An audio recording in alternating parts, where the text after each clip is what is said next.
Hello YouTube and welcome to episodes 5 and 6 in my Revue Starlight reaction series. Back here again, it's Revue Starlight Wednesday everybody, so please be excited. Only had the one episode last week, so not as many comments to go into as a result. Kind of a more of a low-key episode as well, but I will get them up here and have a little bit of a read. Looking forward to 2 today because I believe it's a better stopping point, at least I've been told. So 6 is good for a week break. So yeah, I'm happy I'm able to get to that because I have a random day off. They told me yesterday, they're like, have a day off. And I'm like, you don't have to convince me. First comment here, egg on head. Hikari and Karen as kids watching their older selves performing Starlight, the play, has to be the second best thing in the show. Really specific, the second best thing. I agree, right? Egg on Head goes into a little bit here how it would be a more rote thing to see actresses performing it and then a whole bunch of dialogue saying, hey, we should try to be like them, but in a simple piece of, I guess that you need to make like a bit of a logical jump as an audience, but a simple little bit of animation, a simple little bit of placing them right now in the play shows that they're striving to become this. And yeah, no one else in the theater, it's only them and their newly born dream. Simple but effective, and yeah, that's a lot of what this show's doing really well, is stuff that's just happening and you're like, you get it.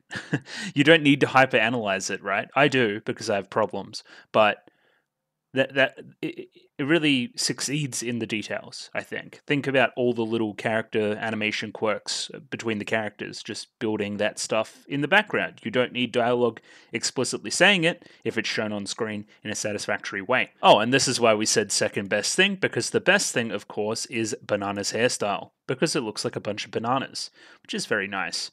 I think, yeah, the Banana's hairstyle is a cute detail. It's not just anime hair, because we see her sleeping without it, so she specifically makes a point to make her hairstyle look like bananas every morning, which sounds insane. But yeah, thanks to Bamps and Egg on Head for those 2 comments there. Next comment here, Avoli Ravioli. I really like this episode a lot. I'm glad they took the time to make it a little bit more of a slice-of-lifey episode and kind of dissolve some of the tension that was building up through the constant conflict of the early episodes. So yeah, we have our main characters talking through a couple things. We have Claudine and Maya talking through a couple things, but then potentially there's even more tension brewing between Futaba and Karako. So think about it, right? It's the opposite of what's going on with Claudine and Maya. So they have concrete goals, reasonings, being honest with themselves and each other, right? And Futaba and Karako won't admit the other side of it, right? They're still holding on, kind of pretending to hold on to that vestige of the past, right? So communication seems key so far. We had a little bit of communication between Karen and Hikari, and that led to good things happening. They're on better terms now. Hikari feels like she's part of the group. It's almost like communication should happen almost constantly between the characters, but then of course we wouldn't have a story. And yeah, this is a lot of why I like doing the channel, right? So when I used to watch other people do this, I would watch a show again and I would notice like 20 different things, either by the person saying them or me just watching it in a different lens that I never saw before. And that helped enhance my own enjoyment of something, and now I want to spread that with everybody else. That's a lot of the reason why I do this. And little question here to finish, I'm kind of interested if you have someone who you're rooting for to win. I mean, I'm partial to Banana because she just seems like nice. I like nice girls. They're nice. I mean, I don't know. I'd like to see Mahiru get some kind of win. That'd be nice. She takes consistent L's, and we can't be having that. I want her to get some kind of victory somewhere. Other than that, Claudine's cool. I don't know. The main character's probably going to win because it's it's a story. You know what I mean? Whatever winning is, But yeah, Claudine deserves it. She works hard. I like that. So yeah, Banana, Mahiru, Claudine. One of those 3. New comment here by Sophie. Been lurking on your Revue Starlight reaction since the beginning, and I really enjoy your discussions. Thank you. Thank you very much. It's always fun to watch somebody piece everything together for the first time. This is a very setup-heavy episode, but I'm glad you still enjoyed it, and looking forward to the major payoffs to the setups that are here. Regarding the aquariums, I think Hikari just really likes jellyfish, which is fair enough. I just thought there was maybe a larger meaning there. There's a bunch of stuff in the games that feature her with them, and recommend checking out the games if I'm interested after finishing the series, which I may well be. I the, it would be like a mobile gacha thing. Correct me if I'm wrong. I don't know what they are. I'm just guessing.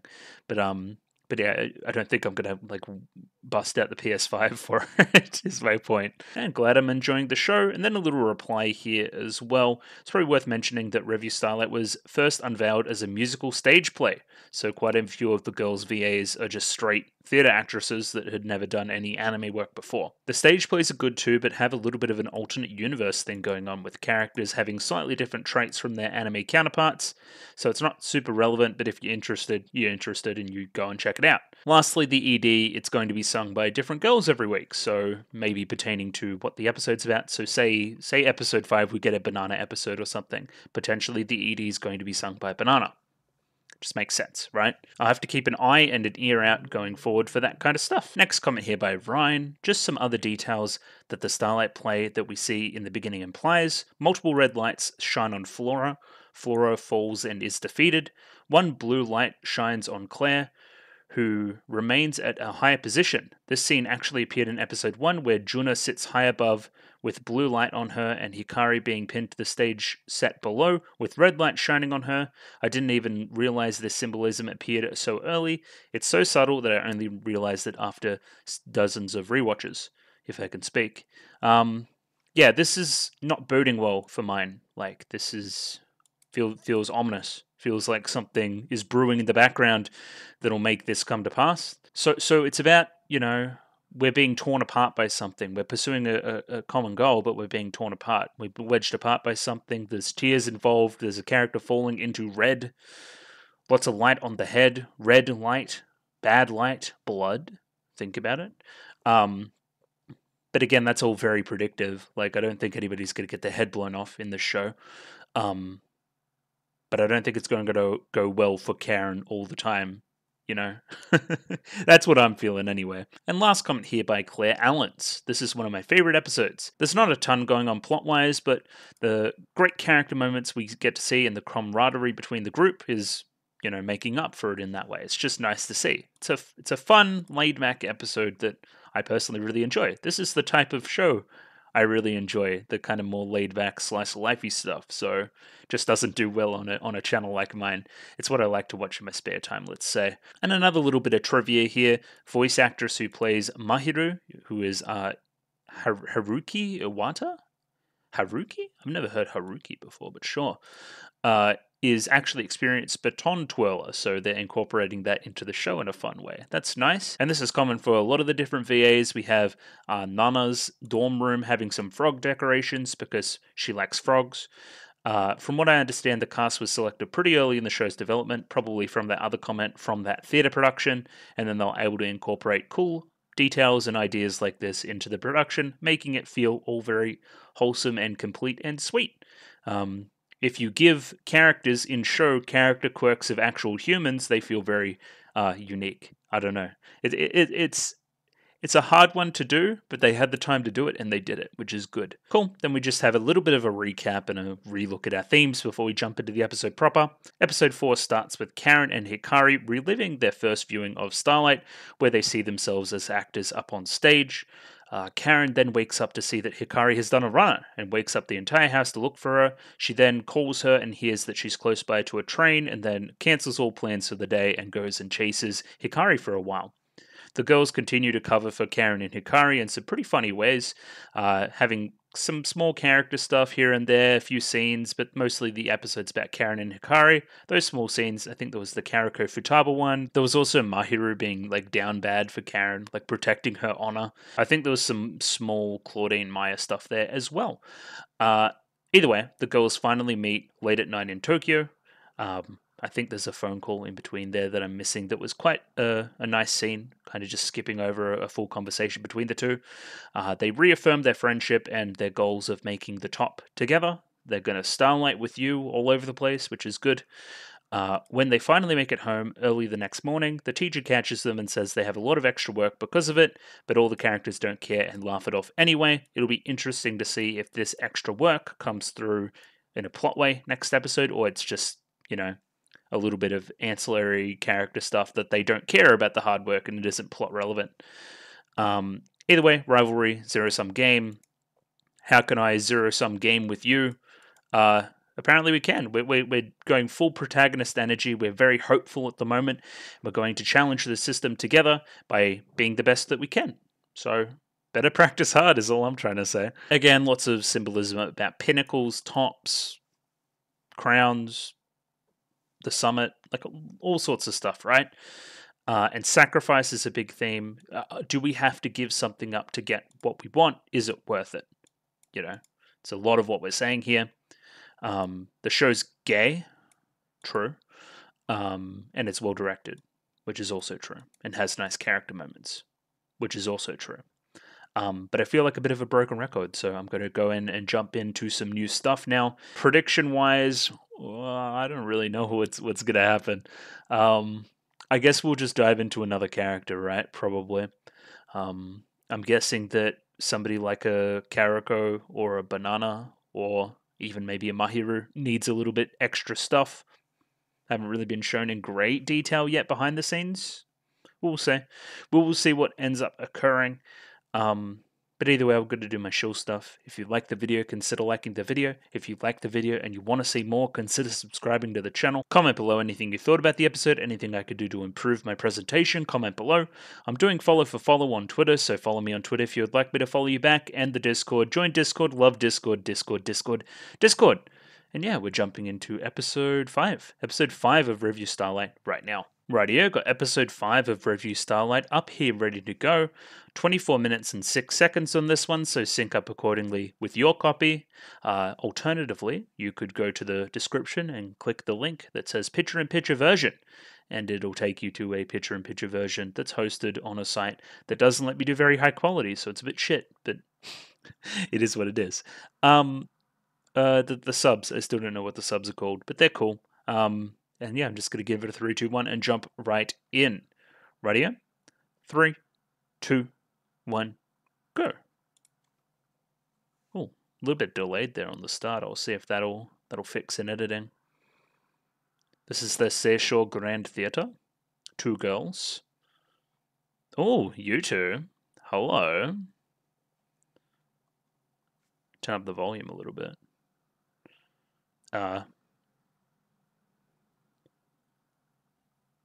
Oh.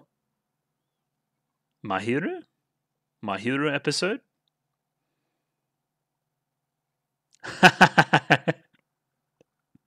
I see. Oh no. That was pretty though. What is this alarm? Hello? No. The other two already out of bed. Being left behind, huh? Ooh. What a shot. Oh, so they were the... Yeah, okay. Oh, okay, so that did come into it. I'm guessing that the other two are already still here, right? Karen and Hikari. Yep. Being gay. That's good. Just head in cleavage.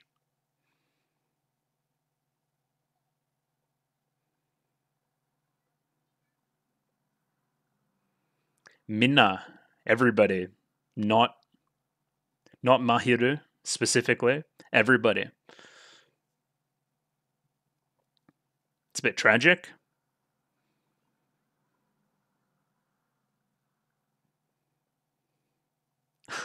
Random. Okay. Yeah, I remember it was cool.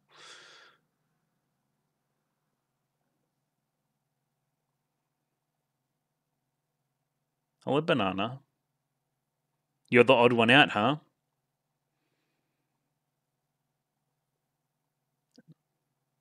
I like that that's what she sees in her head every time she smiles. That's kind of funny. That was very good opening. Like, just lots to talk about there.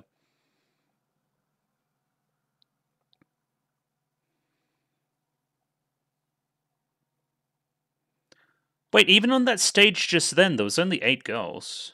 Or am I blind? I could be blind. I could be, like, blackout drunk recording this. I don't think I am.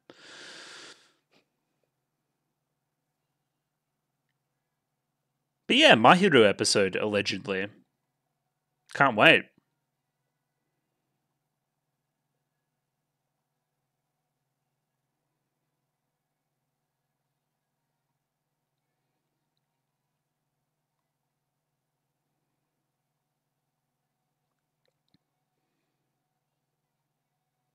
I guess I'll talk about it here while I have like 30 seconds. My roster's going to like a 6 and 4, so 6 days, 1 week, for the next. And I'm thinking about, I mean, keeping up what I'm doing right now, but maybe doing a movie slot on my weekend off. Again, if I'm not doing anything else outside of the channel, obviously. But I don't know. Suggest some movies or something. Maybe I'll put a channel in Discord or something. I'd like to check out some movies. They're less there's less commitment there, which is good.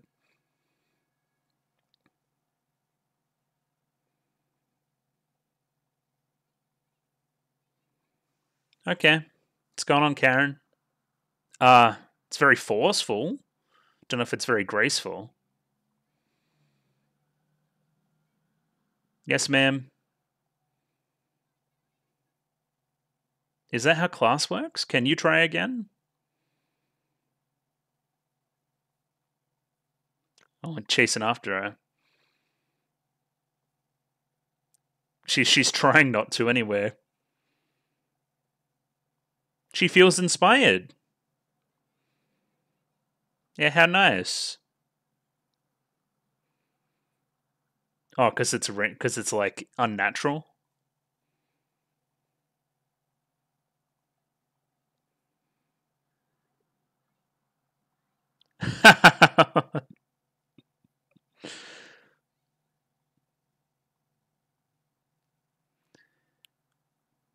Yep, and you weren't there. It's just a little bit tragic, honestly. What is potato? Oh. Oh, okay, so you're from the country or something.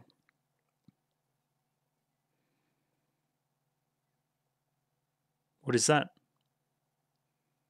Had a little like baton on it, I thought as well. From the parents. I know, I noticed.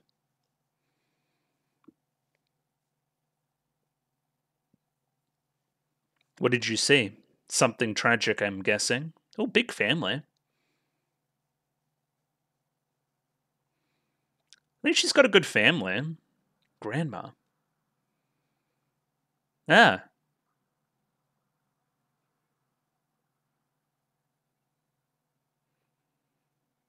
what is this?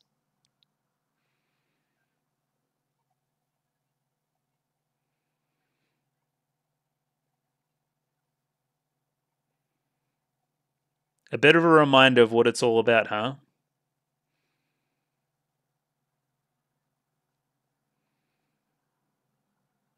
I know. I saw the picture. This is a way to do exposition for sure. It's a little bit fourth wally.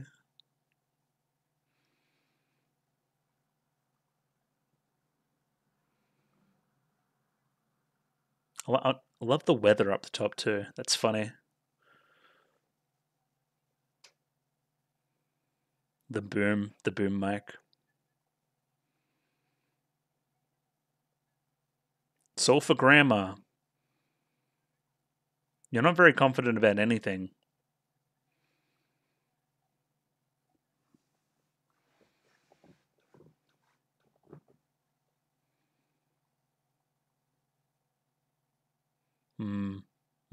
How depressing's that?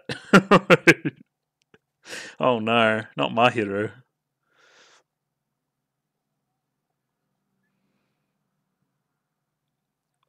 Futaba would be really good because she's got that deeper tone. She could probably play a lot of the male roles. Look at these two.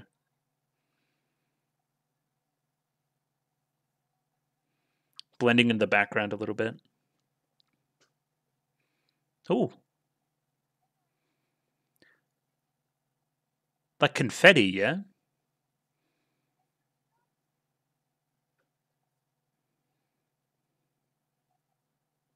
I can't buy these two as actors at all. I don't know.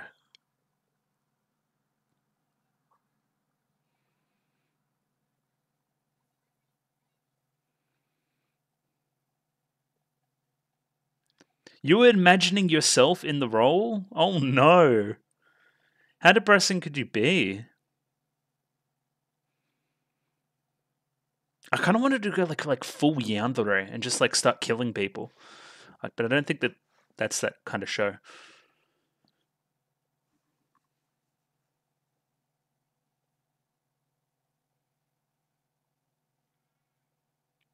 You reckon?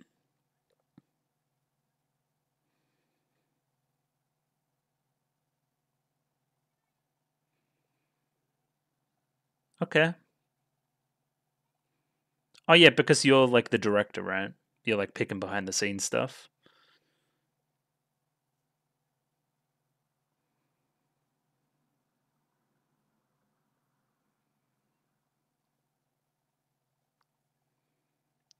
But who are these characters? Backstage people, got it.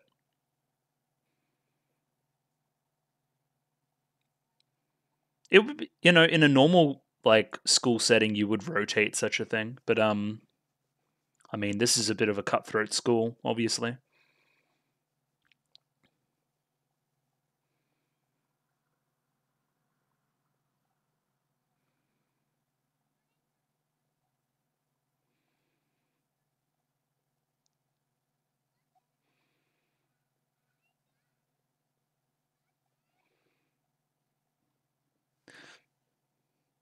Still late out of bed, huh? Can't be doing that. Got to be fighting harder than that. But I mean, like the problem is, right? Remember how like Karen would never get out of bed early, and I had to get her out of bed. Oh my god! Imagine witnessing such a thing. Good. I think they even kind of undersold that. I thought she would freak out way more. Oh, hello. She's the center.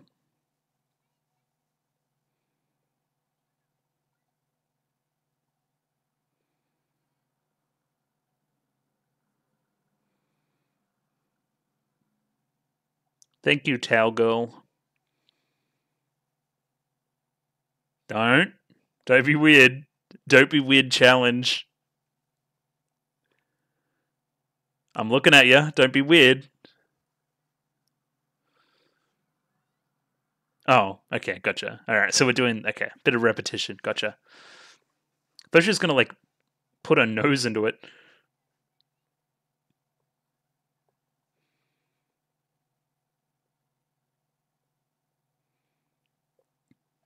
Why are they excited about potatoes?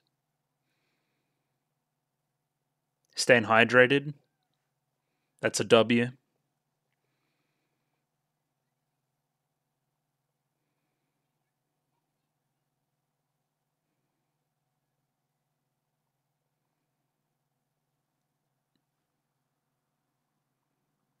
Uh,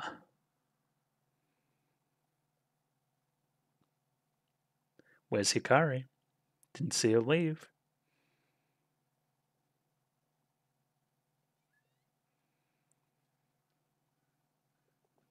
Perfect.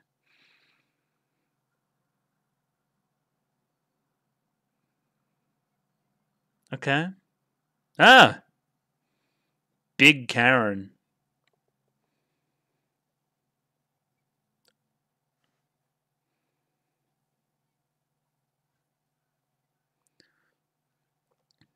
Damn.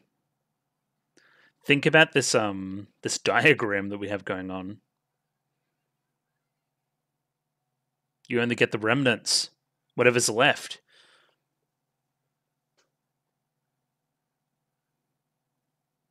Oh, who's fighting? I mean, I would imagine you're fighting because the episode's about you.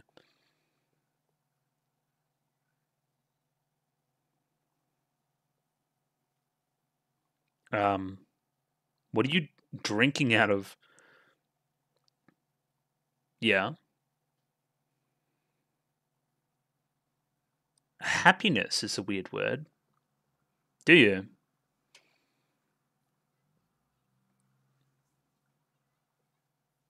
Oh. Okay, Karen's fighting. Is Karen fighting Mahiru?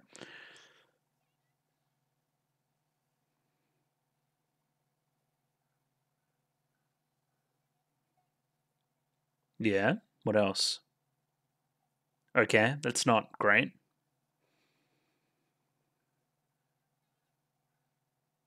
She's got like a mace. That's sick. She's got like the Dark Souls 1 mace.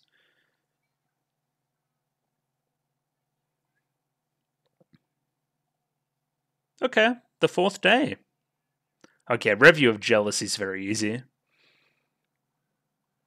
Alright, how's this going to go?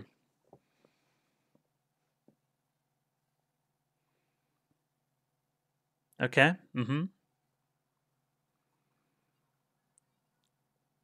Look at these, like, these funny little cutouts at the back. Like she's playing. Oh, it's the character she's playing. Gotcha. Like Mahiru playing Karen, and then Karen watching.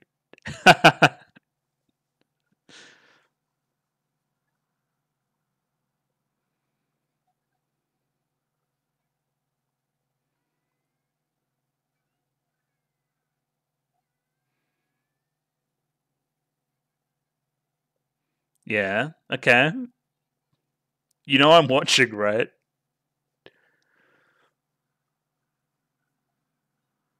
I know. I know. It's tragic.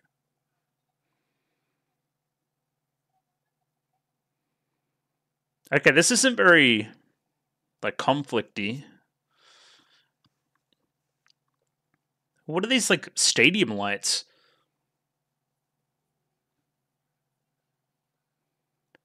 Okay. That's a little bit evil.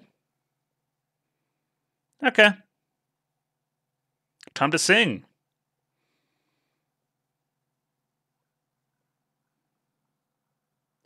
She's very violent. She's full of beans. Great. Okay, awesome. It's a different style of music too. This is such a different tone. Great. It's so goofy.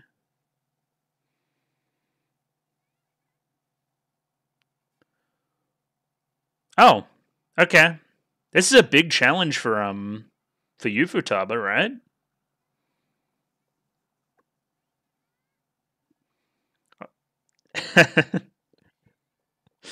See how she's trying to climb the staircase as well? Interesting.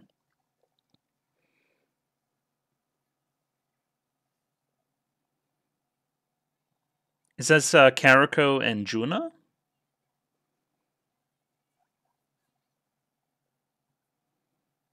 Oh, and we're in this background too, her stage. Again, Karen's on somebody else's stage.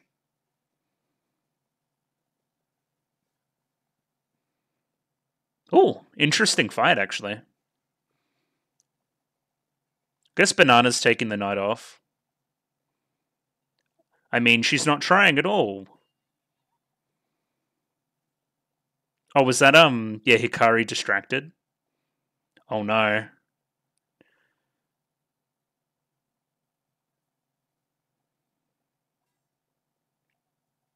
Ooh, the clash there. That's great.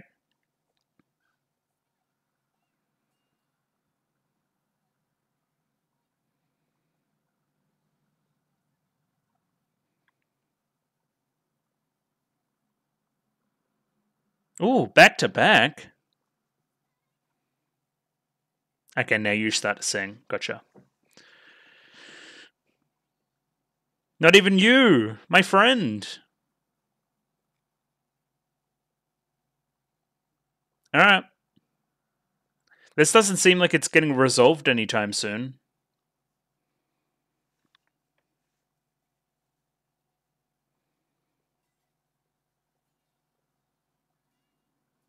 Damn. Oh, that's very fun. Breaking through the stage design is interesting too. To the back. What's behind the veil?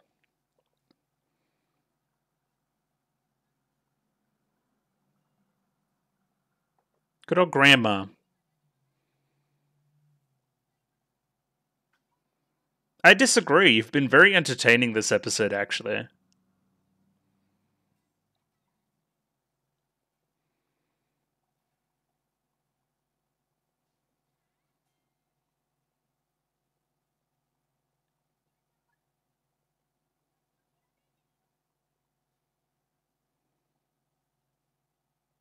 Comforting singing. Yeah, I guess.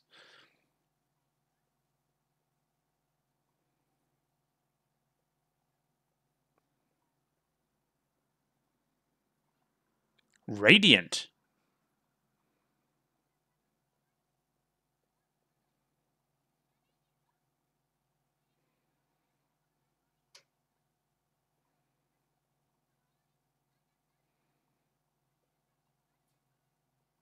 Yeah, of course you do. Okay, maybe this is getting resolved.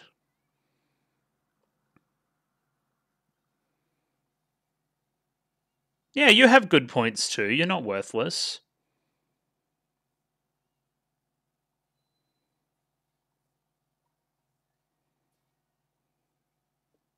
Great. I love this baseball thing we're doing too.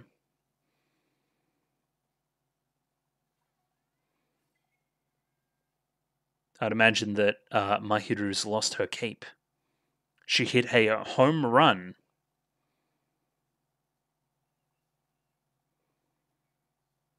Okay, we didn't really get to see. No, she's up. Implying Mahiru is down?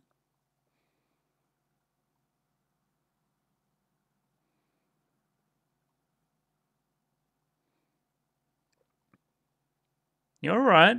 You did well.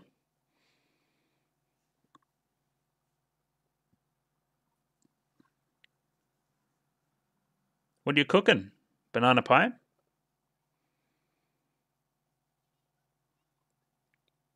Oh, potato pie or something?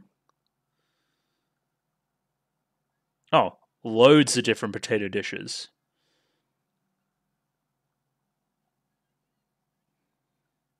There you go, you're the star because your potatoes are good. Kind of. Who doesn't?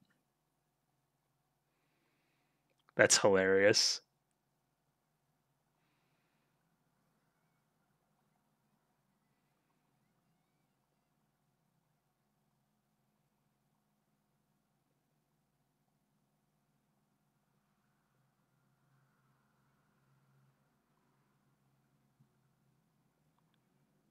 Warm star. Like a sun. Damn. Well, look at Banana's eyes there, too. Yeah, like a potato. Like a potato.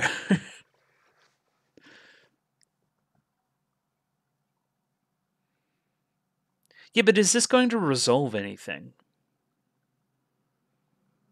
I guess she's just a little bit more confident in everything. She feels like she belongs.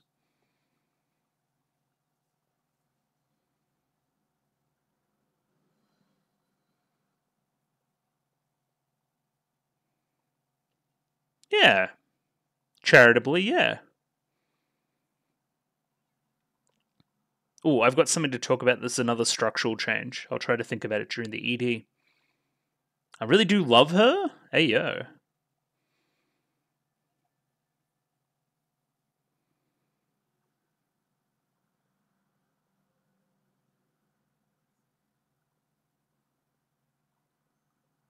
Okay, good. Even without relying on someone else. The structural thing I wanted to talk about is see how we did a fight, right? But the episode didn't end after the fight finished. There was a little bit of epilogue that made everything feel better. I think that's a lot of how Karen's going to approach these things now, right? There's less meanness to it. There's less conflict there. It's more like friendly rivalry. So, hey, I'm still going to take you out, right? We're still going to try our best. But at the end of the day, I'm still going to come back and reassure you that it's all going to be okay. Which is not something we got in the previous episodes, right? Well, a little bit. We got it with Juna.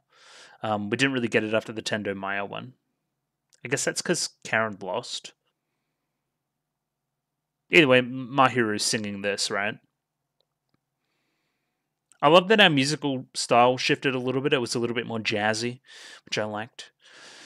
For the review of Jealousy, which is very obvious. An episode was funny. Show's funny. Got good characters. It's hard to fault. What's the time? 11:30. Very cool. Hello, Mahiru. Hello, Giraffe. Oh. And yeah, jumping into a little bit of a relook on episode 5 there. So that was episode 5, and I honestly couldn't really wipe the smile off my face. I thought it was quite funny. Quite touching there at the end as well. I don't know if it's entirely earned, but sure. At least we get a happy ending with for Mahiru. I don't know. I wonder if this Mahiru thing will stick around now. I wonder if it's solved. I wonder if it's kind of like Juna, but still kind of brewing in the background, but they've found some kind of peace. I don't know. They're all aiming for the top in their own ways, right? Either way, I've written a little bit of a summary here of episode 5.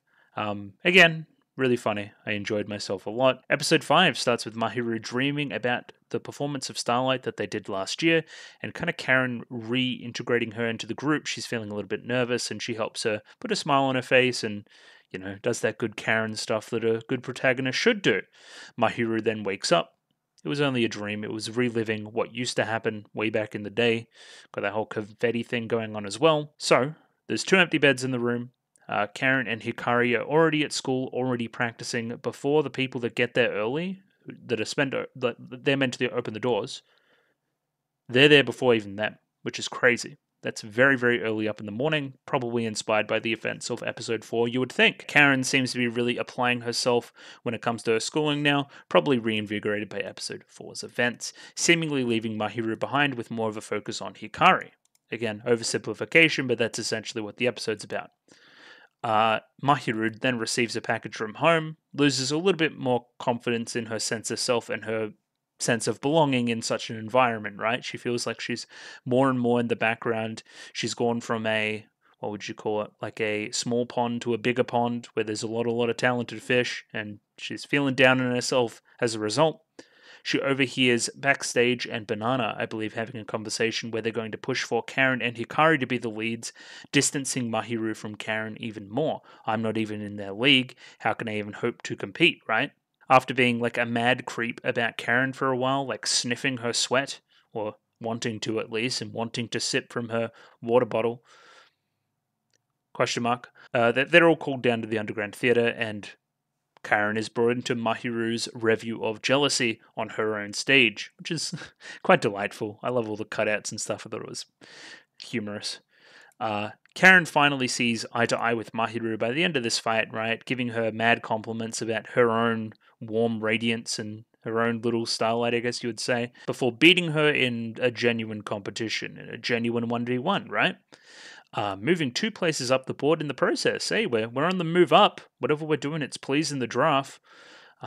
We have quite a bit of epilogue, which helps Mahiru to feel better about stuff and, helps to make the episode feel less awful for Mahiru, right? She gets reintegrated into the group. She feels like she belongs. Everybody enjoys her potatoes and their warmth and that kind of thing, right? Yeah, everyone has their own star-like qualities that are different than other people, and that's kind of the lesson of the episode in a way. So I didn't really have much to add here, theme-wise. I mean, Mahiru is still like super jealous. I've added one thing though. So I've said, oh god, everyone is gay, but no one is gayer than Mahiru. She is the gayest. She has them all beat.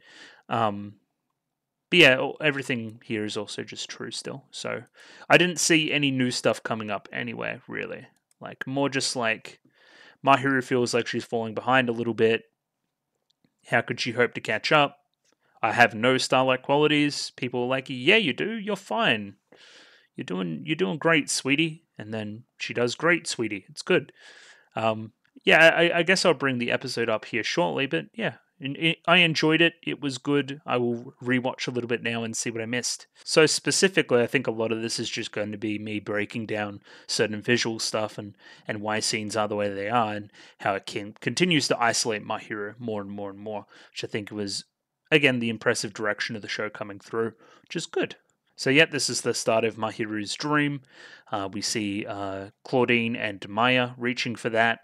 They're on stage together. The rest of the cast is off backstage just to the side. So the first instance of it, it'll appear like everywhere through the episode. I'll even get out the pen. So we're kind of all on a level, right?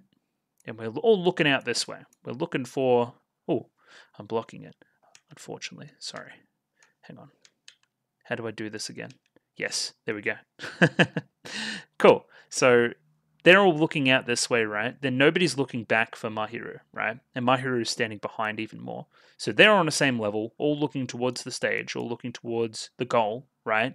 But she feels like she's even further back in the track. This shot probably even demonstrates it better. Then like Karen kind of appears out of nowhere and helps her. Don't worry, she sees that she's a bit nervous. We're all here with you. Always? Are you always going to be with me? Yeah, just off the cuff, yeah. Of course, somebody would say that in the situation.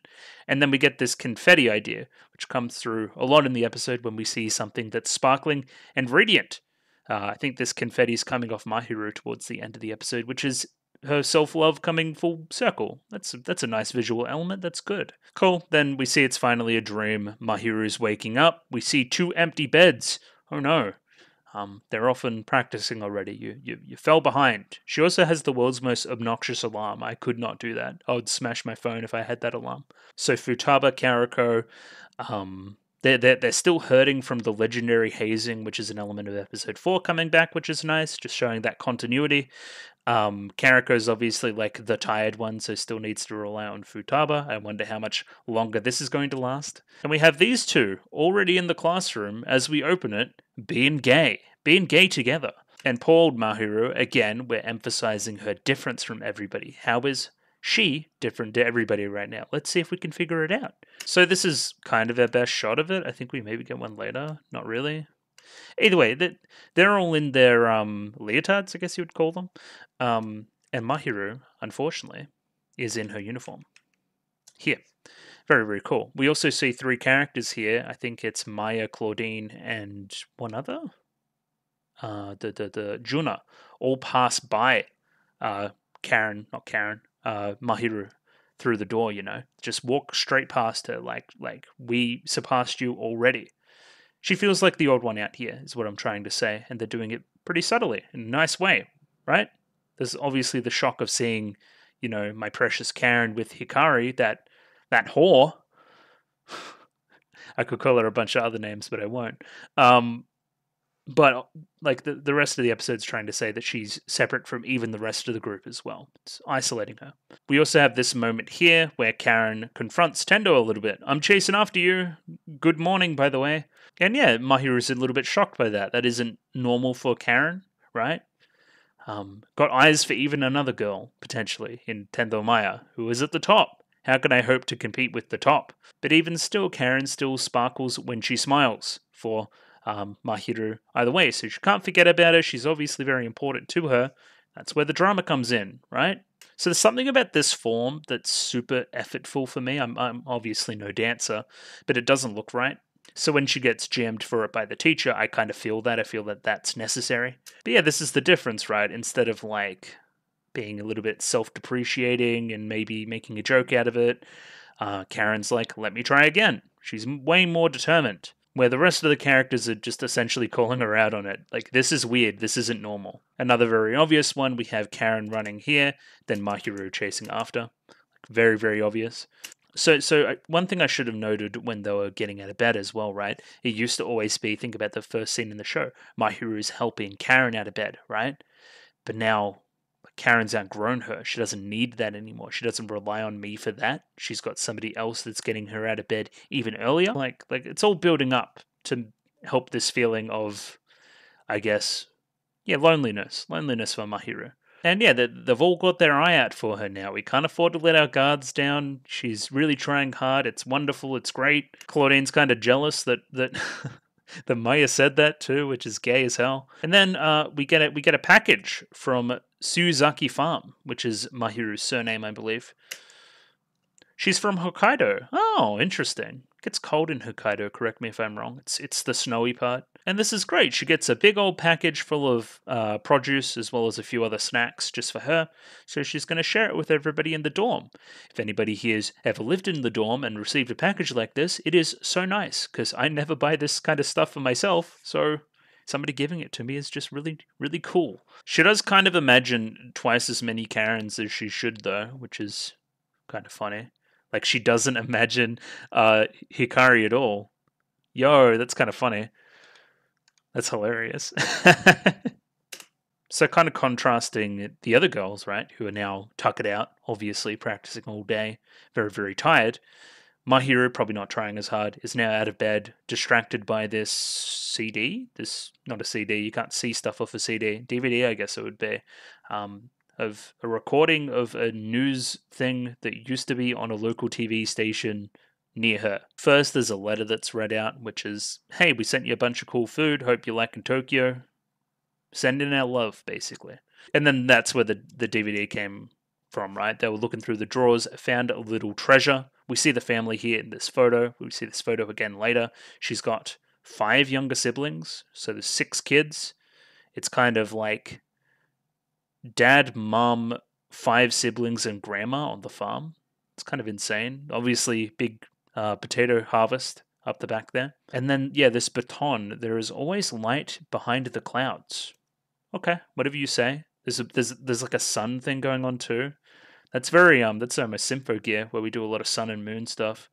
But yeah, Mahiru's like warm. It's a lot of what we're trying to get across later in the episode. So yeah, here we are. This is Packed with Good Stuff TV, bringing you locally sourced wonderful news. Great. And we're at Kitachian Middle School, where Mahiru attended. So this is very on the nose. It's a very on the nose way of doing exposition and backstory, but I think it works. I think it works as a really dorky thing that a family like Mahiru's family would have kept around because they're very proud of their daughter, their very famous Tokyo-bound daughter. Yeah, I think this works a lot. It's very unique, and it's a great way to get across necessary information for later to make the whole episode come full circle. It's just good stuff. Here she is. Here's Mahiru. She made it into the school. She's very famous in her small town. Spoilers about my life. I'm from a very small town as well, and this kind of stuff would show up in the newspaper all the time. It's like, oh, blank made it into big school in city. It's like, well, who fucking cares?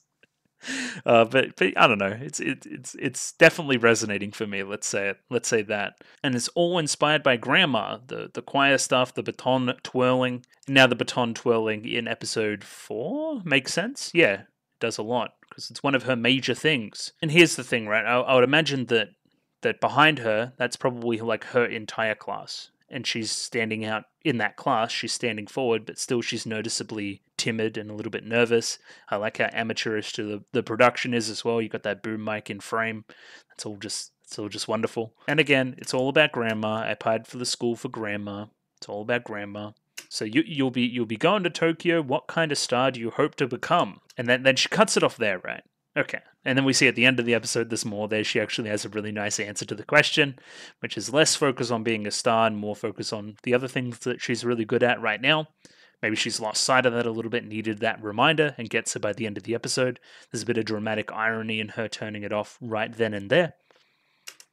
Yeah, have you guys seen BoJack Horseman? This is giving me BoJack Horseman. It's a very random thing to say. As I noted in the moment, Futaba would be really great in a school like this, because pretend they're not doing Starlight for a second, pretend they're doing any number of other theatre productions. There would need to be male characters, and kind of deeper voice, more tomboy characters would come through here in a nice way. So Futaba's necessary, damn it. I like Futaba. For the record, I think their acting here is really good, and I don't really rate Karen's very much at all, so I don't know. Again, this is one of the shots that I wanted to highlight. Even in this sea of like faceless nobody characters, you're still like standing at the back. Like looking at these characters, right? They're sparkling too. I have no sparkle because I'm Mahiru. I need to find my own sparkle. Oh, this is great too. So we've talked about Karen and Hikari like looking onto stage in the kind of intro to episode 4, right? And seeing themselves in the role. This is kind of Mahiru doing the same thing, right?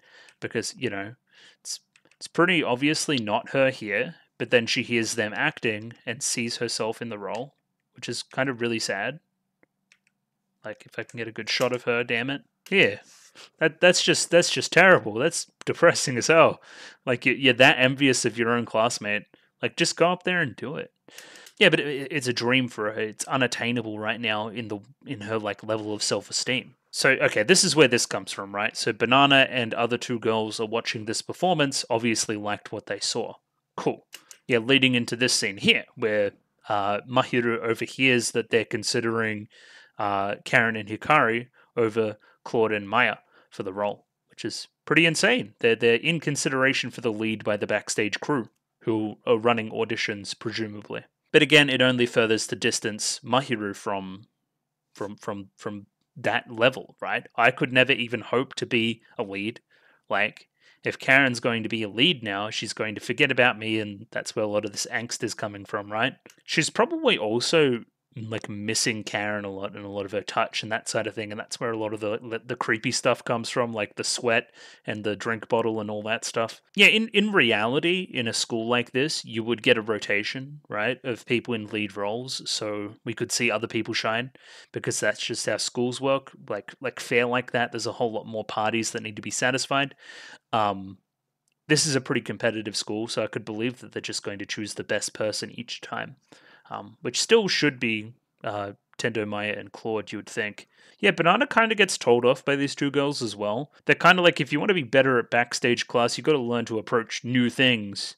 And she's kind of like in the dumps. It's crazy. And then she dreams these two on stage together, holding hands, how scandalous.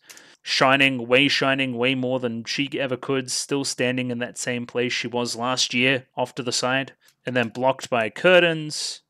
Another dream. They're already out practicing again. So this is the first level of the joke, I believe, which is like...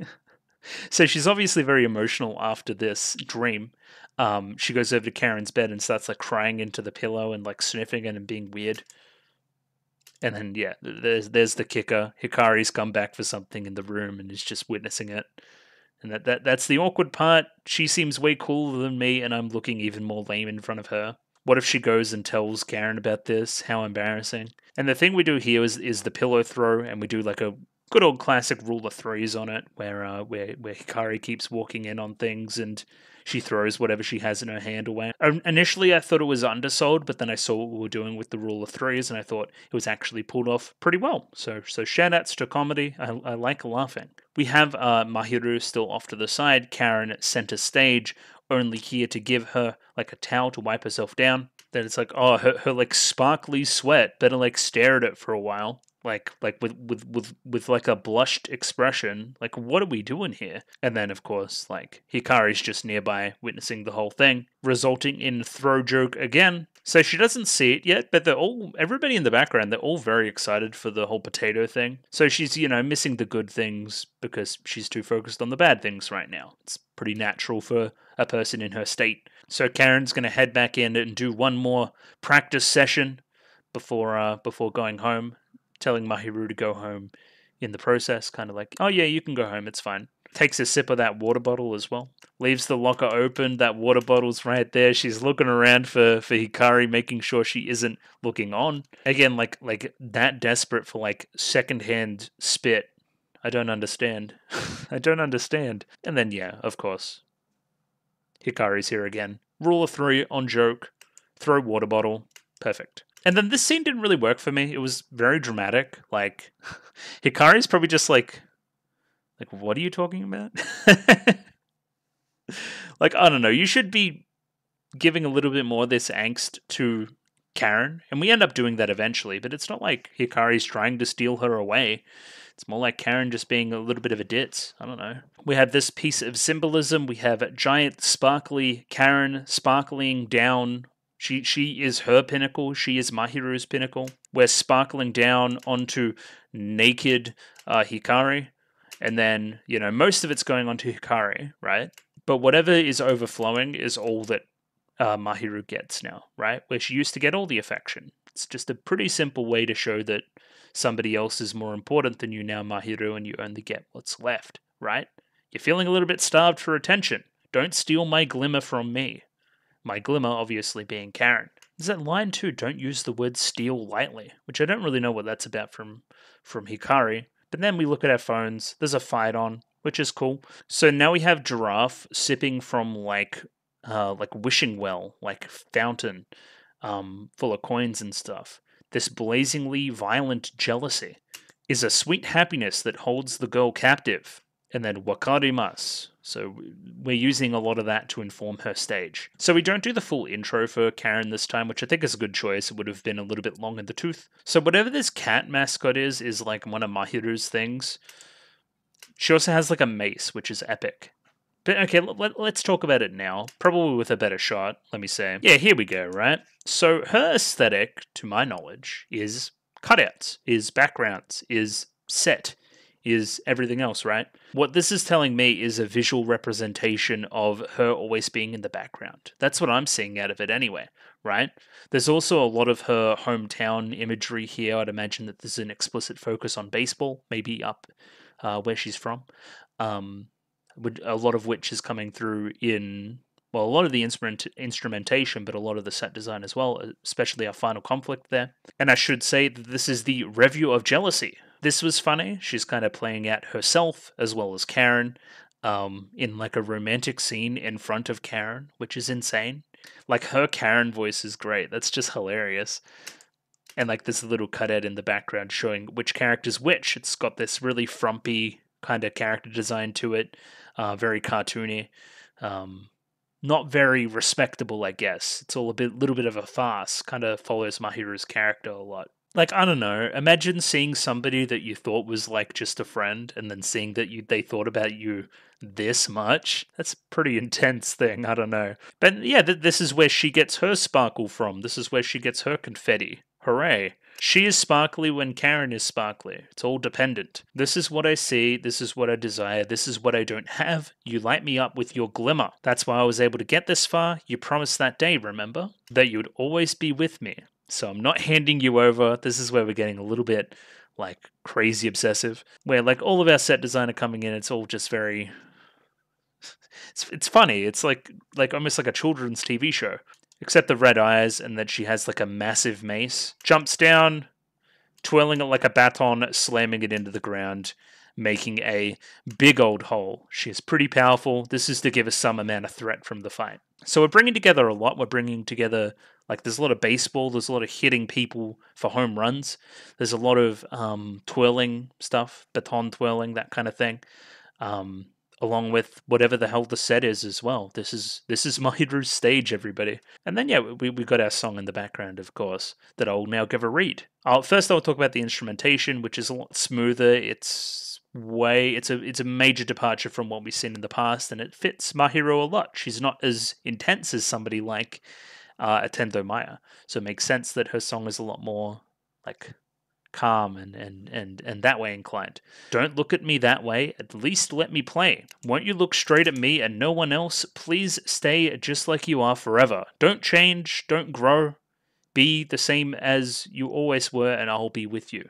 Here we go, this is like the baseball thing, and then we drop, and then that's a strike, and then she like rolls down a tunnel. I'll never forget about that day. Don't you remember the miracle pitch of love you threw my way? Oh, that's just adorable. Oh no, the miracle pitch of love. Jeez. And then, yeah, we're popping out in everybody else's fights, and it's all very funny. Like, it's a farce. Round and round in a duet, we'll dance until our feet give out. Look how happy she is, just chasing Karen around. The night is over and the day is breaking bright. A swing and a miss doesn't mean the game is over. It's like giving herself advice. That's our destiny. And then we see, another fight broken into. This is Juna versus Karako. And like Karako, sneaky as ever, trying to take advantage while Jun is watching the chaos over there. Yeah, just keeps kenning her for home runs. It's kind of funny. So now we see here is a fight between Hikari and Claudine. Now this would have been a good fight. I wish we kind of saw the leaderboard at the end to see who won and lost these things. We see her slightly distracted by kind of Mahiru and Karen down below, and then Claudine takes advantage. Looking away in the middle of a review, are we? So even then, like, this is why Mahiru gets depressed, right? Even now, you're still more focused on what's happening with Hikari than the person right in front of you're meant to be fighting. And then we get a little bit desperate, where we're way behind the scenes, we're way in the backgrounds. Return to how you were before Kagura-san came and stole you away. So we have this here, but we're also like intermittently clashing the weapons, which I think is very effective. And yeah, this is Karen being pretty honest, right?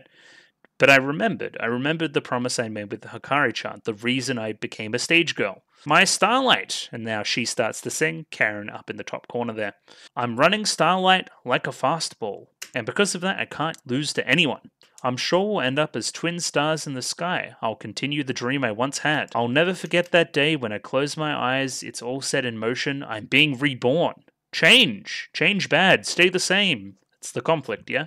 Round and round on stage, we'll go all out and fight. We get these almost like comic book effects as they slam their weapons together, which is an interesting technique as well. Again, like noticeable, like stage production. The strings are very visible, like they pop out at the right point. We've never done something like this before. Who made you change like this? Oh no, it was that temptress, that whore. It's because I made a promise. What promise? And with who?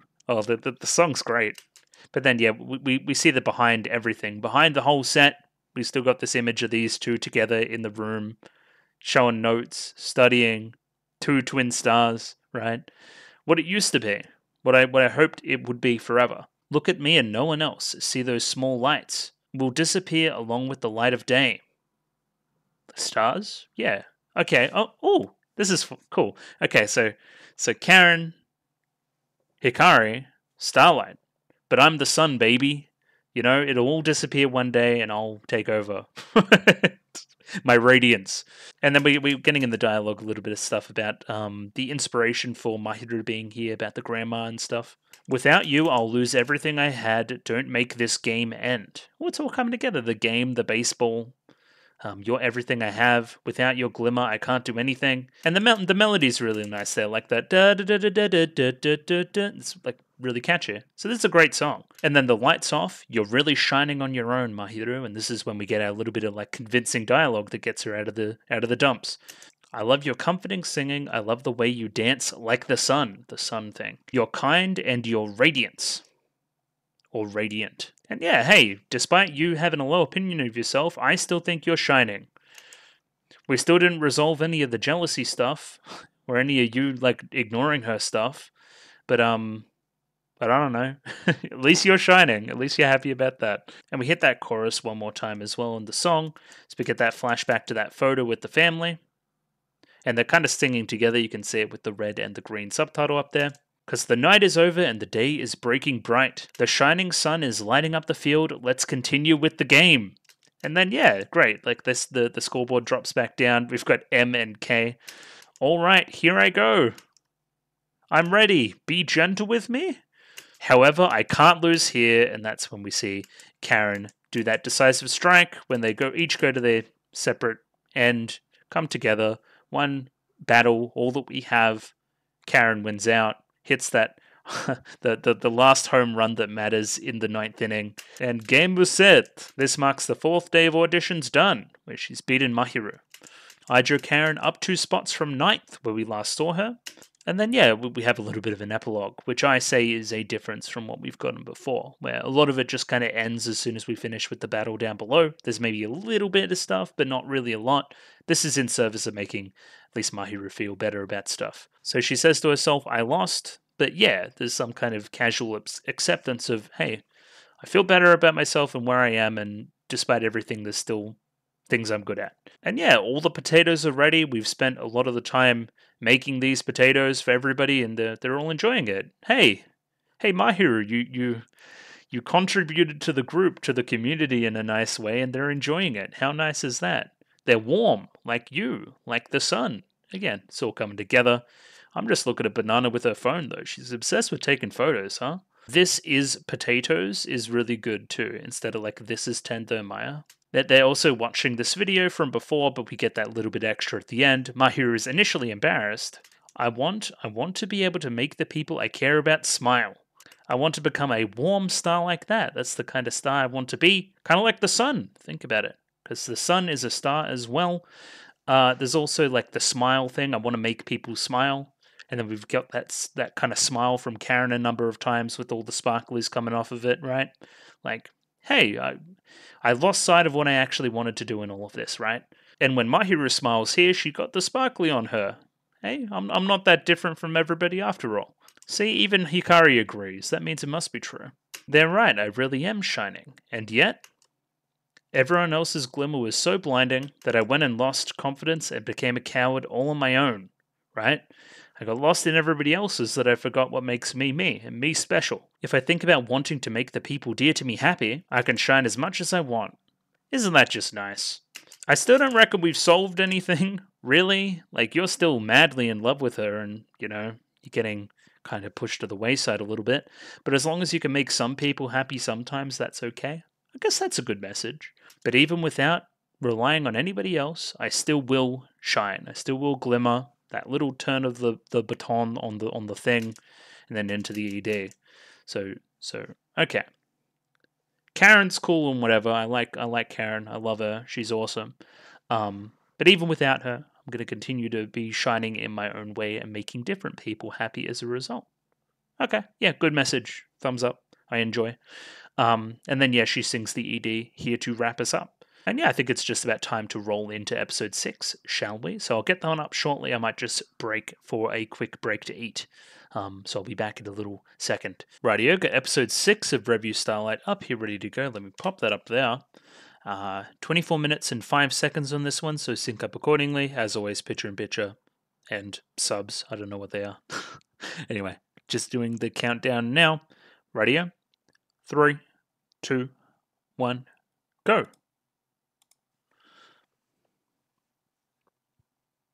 Ooh, Karako moment? Ooh. Wait, she's very official. Oh, that's not Karako, that's Futaba, the tomboy.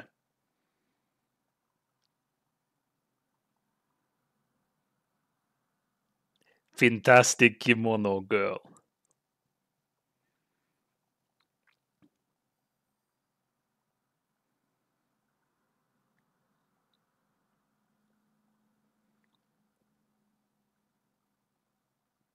Look at this epic backstory.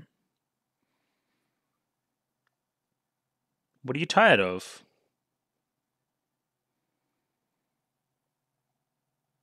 Oh, being like perfect at all that. Yeah, okay, gotcha. At all that traditional Japanese stuff.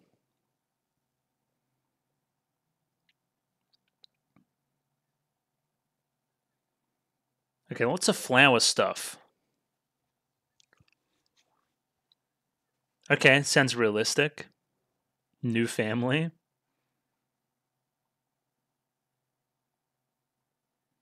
Well, that's not enough.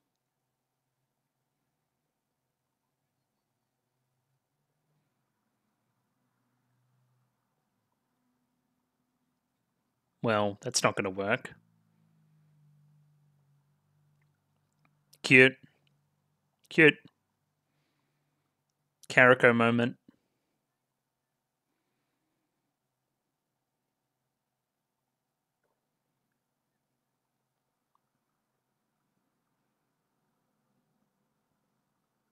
Toxic relationship.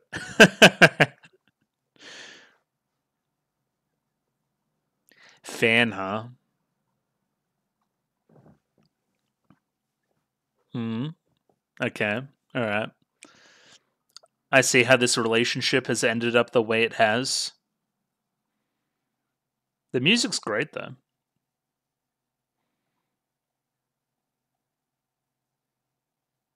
Ah, I'll have to fight her to the death. Yep. Okay, great. Like, immediate contrast, right?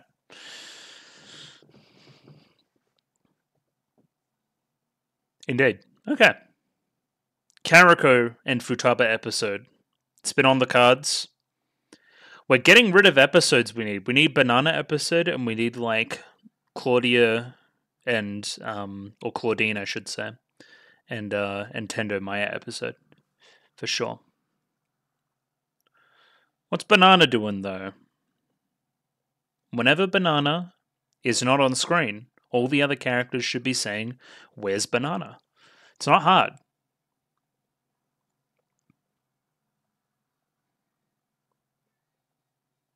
Oh, and then that makes a lot of sense, that image there in the opening. Gotcha.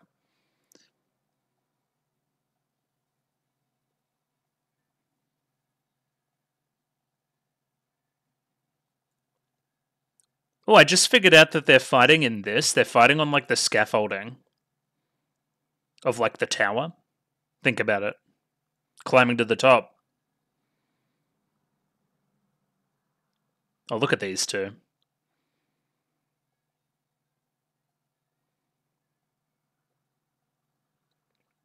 Alright. It's time to hold hands. But then I turn into a bunch of like flower petals. It's always worth a relook in the opening every now and again. Okay, we're up early. What? Is she unclean? Not unclean. She's like she her room's a mess. She's just making sure everything's all sorted out. That's okay. Yeah, okay. No, that makes perfect sense. Gotcha. Okay, look at this. They're all three walking together. No one's left behind. Good stuff. Tangible development. Now, these two need some as well. Because I've been sleeping. Get over it. No. Look at everybody just walking together.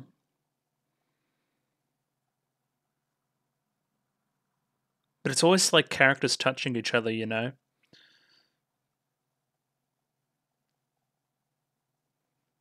Oh, tap. Bit of tap dancing. Sure. Tap dancing's obnoxious as.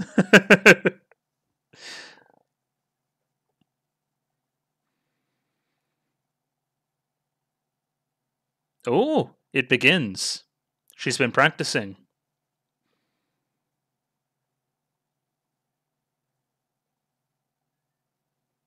Not paying attention. Shame on you, Karako.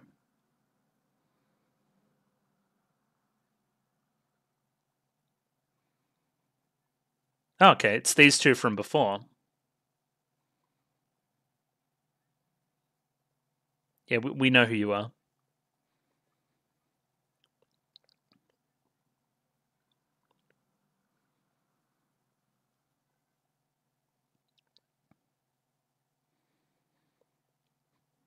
Yeah, I know.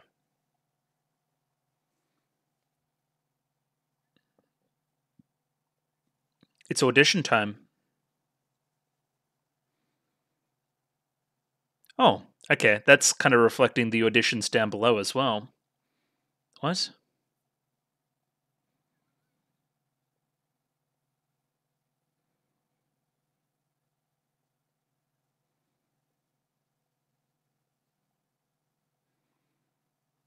I would need to pause and see what that said.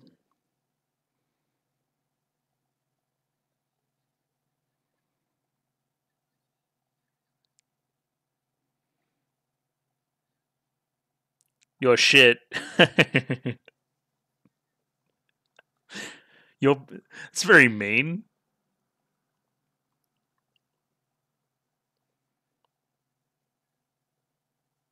Punch her in the head.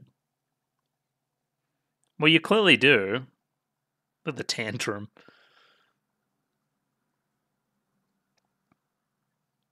Oh no. Don't care. I'm sipping my juice. No. No, I don't think I will. Nah. No, you got no chance. No. Gonna continue sipping my juice.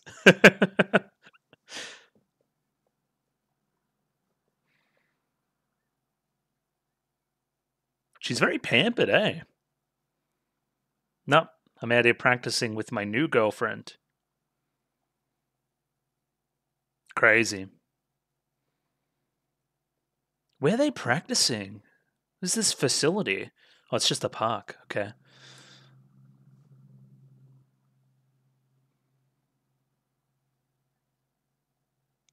Oh no. Cheating.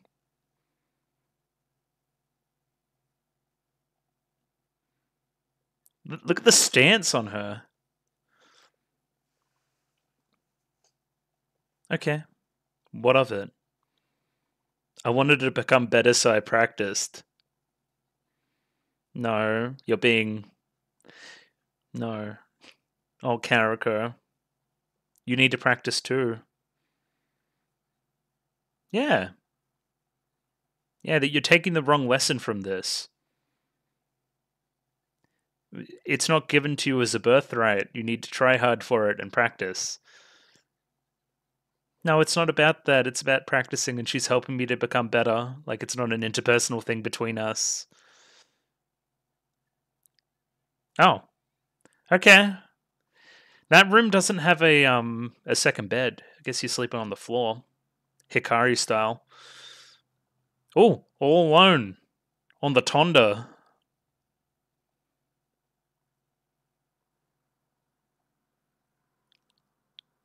The photos.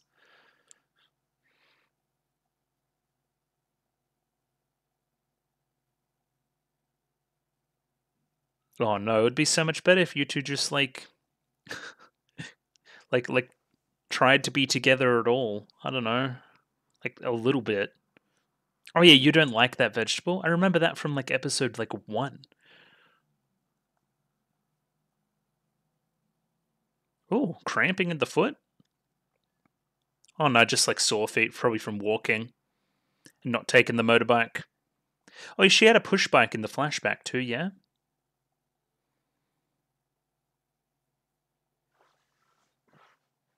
Yeah.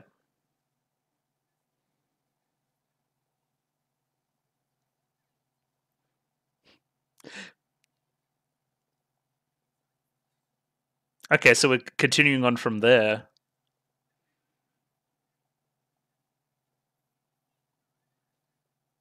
Ooh.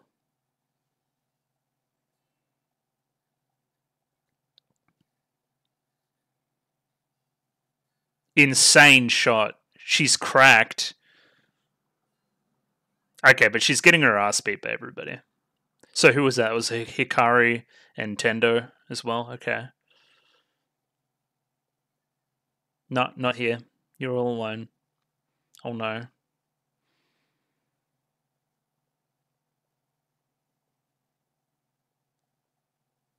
What was that? What was that voice acting?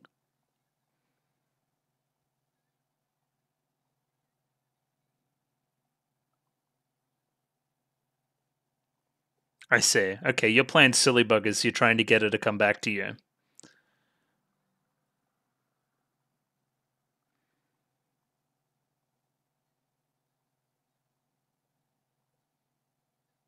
There you go. The group likes you. Oh, but it's all working as it should do. You're just waiting for Futaba to fall into line as well. Bro, you're devious. But these two kind of see through it. Okay.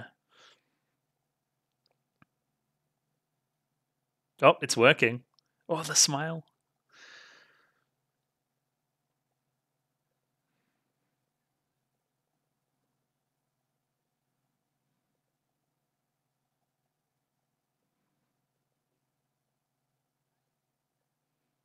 Oh, the flashback.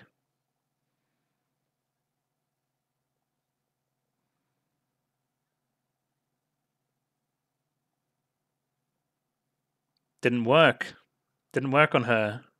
Oh, you're still sticking fat though.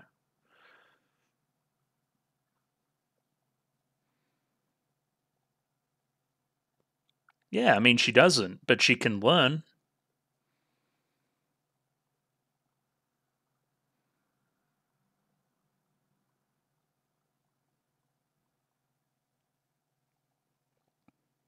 Okay.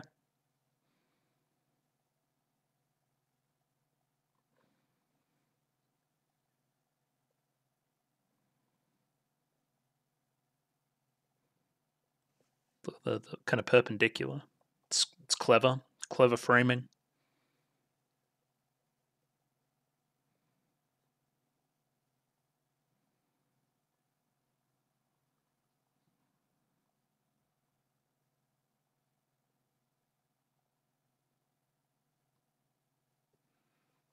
Just kiss and make up.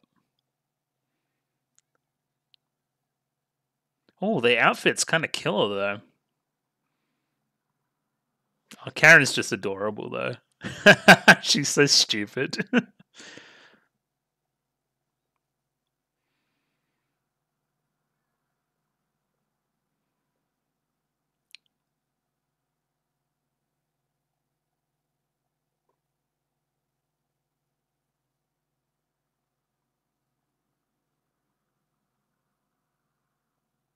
Hmm?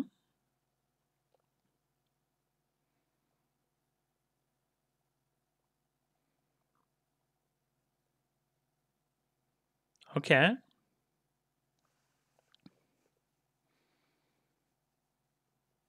Okay, I thought she, like, wasn't letting her leave.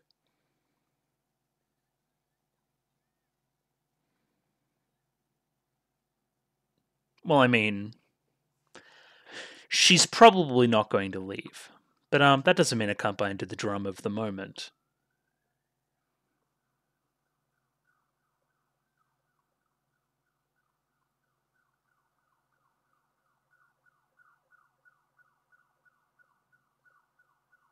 Okay.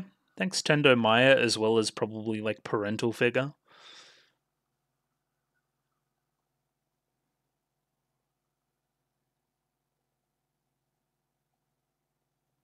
Yeah, but you got to start chasing her, too. She's better than you.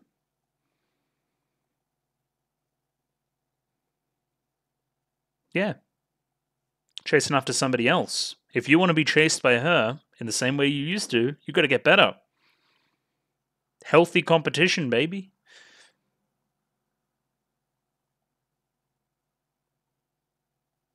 Oh, it's setting up a big reveal, though, right?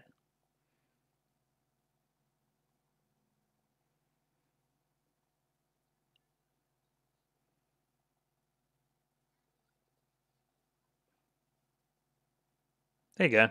Knew it.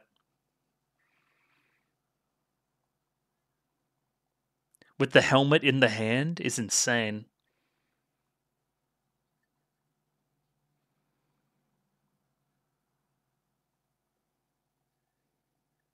No, she's hit the nail on the head.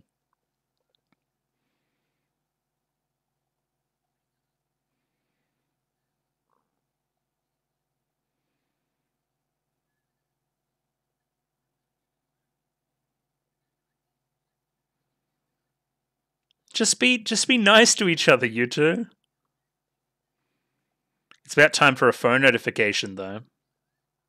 I'll look at the two in the background, just like watching on. Yep. Gotcha. Time to fight. Ooh. Looked like we had a bit of the traditional Japanese thing going on.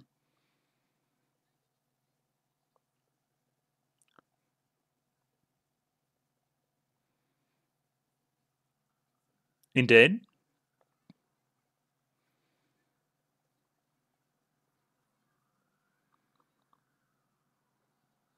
What will you do? Not letting you off. Oh, what are these lights? Maybe I was wrong. The Revue of Promises. To promise to always be there. Yeah, no, this is the place I thought we were.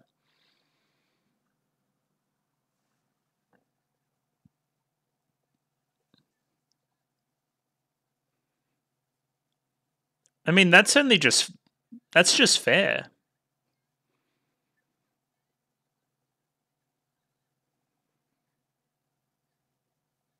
Okay, well, I know who's going to win.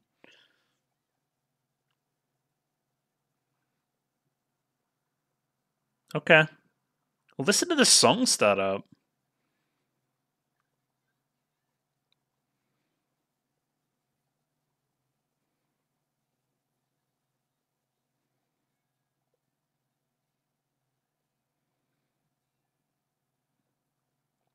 fight's pretty slick. They've both got long-distance weapons, which is an interesting way to fight.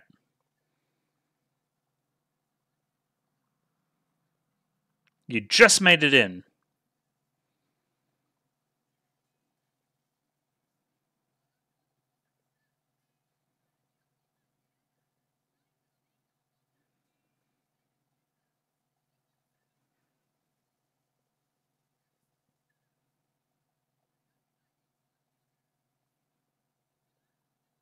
The first to see you. Yeah, start trying hard.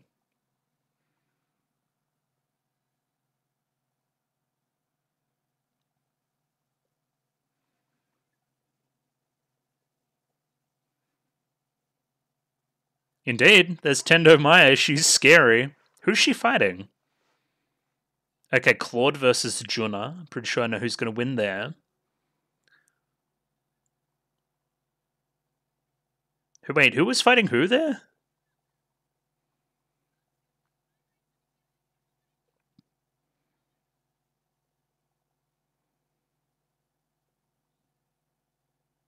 She's pouring her heart out. What are you going to do?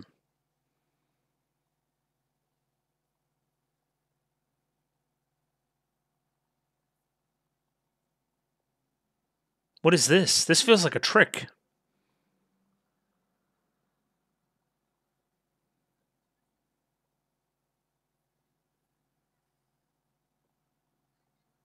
Well, that's true, but do I believe you? Because you've been like the trickster.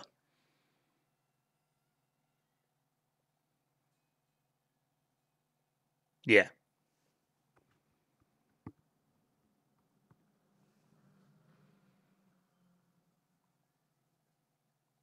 Oh, cute.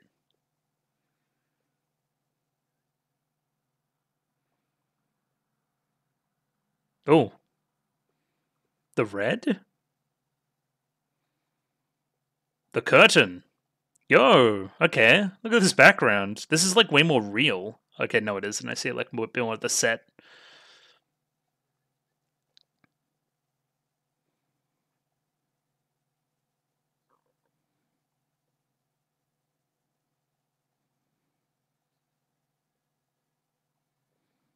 Whoa, look at the moves. Great. Way back to the flashback.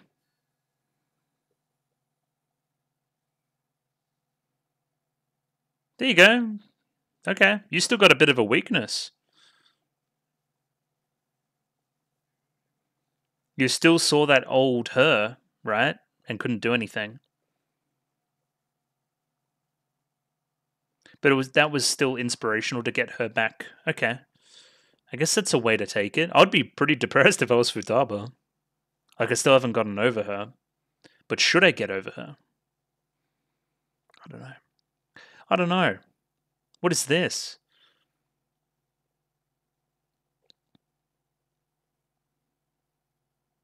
There you go.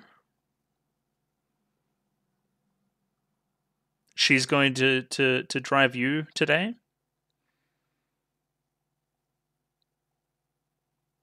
Oh, that's cute too. That's really cute. Oh, that's cute too. I wish there was more candy in there. But she does love her candy. No, you're still getting driven.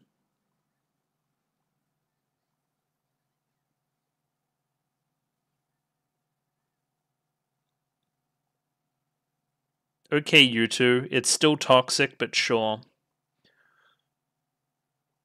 And now it's a duet of the you two doing the ED. I would have liked to see some more tangible improvement as a human being from Karako. But she's still a shit. That's kind of her character though.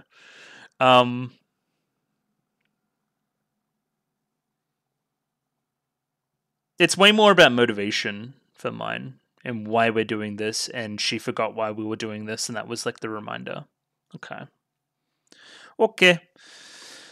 I don't know. And then we're simultaneously thinking Tendo Maya and Claudine at the end, which is nice.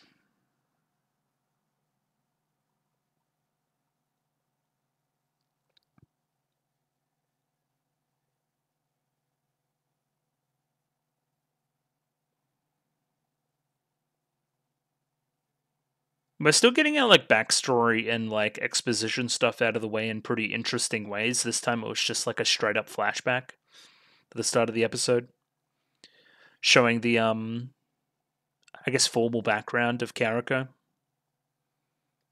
Interesting stuff.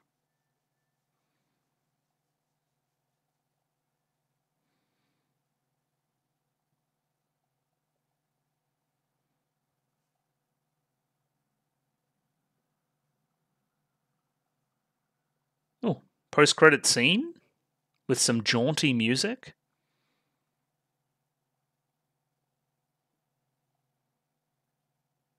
What? What? Okay. We're going to Banana Land next time. Okay, that was confusing, but sure. Um, whatever. Analysis on that episode, I guess. So back here again with our little bit of a recap on episode 6. It's a very interesting episode. Didn't really go the way I thought. I thought there would be a little bit more of a redemption for Karako, but that's essentially not what we're doing. She's going to stay pretty similar to how she used to be, with just a bit of a reinvigorated passion for what she's doing. Where she used to shine so beautifully, and she's going to continue to apply herself to continue to do that more and more, right? It's the whole thing with the Tendo Maya scene about the chasing and that kind of jazz that I need to have a relook on. But I'll just dive into the recap here. It starts with a flashback demonstrating Karako and Futaba's origins and why they act the way they act and why they're together and such, and just establishing their relationship, why it is the way it is when we see it first in the show. As the episode progresses, we see a very dependent Karako, still relying on Futaba a lot. They get into class and Karako notices that Futaba has improved her tap dancing quite a bit.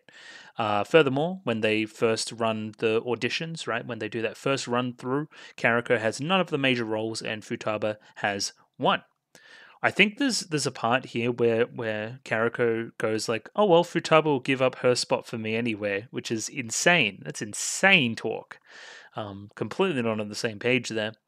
Just kind of relying on this relationship instead of going and pursuing and being the best like she used to. Bluntly, Karako isn't good enough yet and goes off and sulks and copes for a bit and, chucks a wobbly.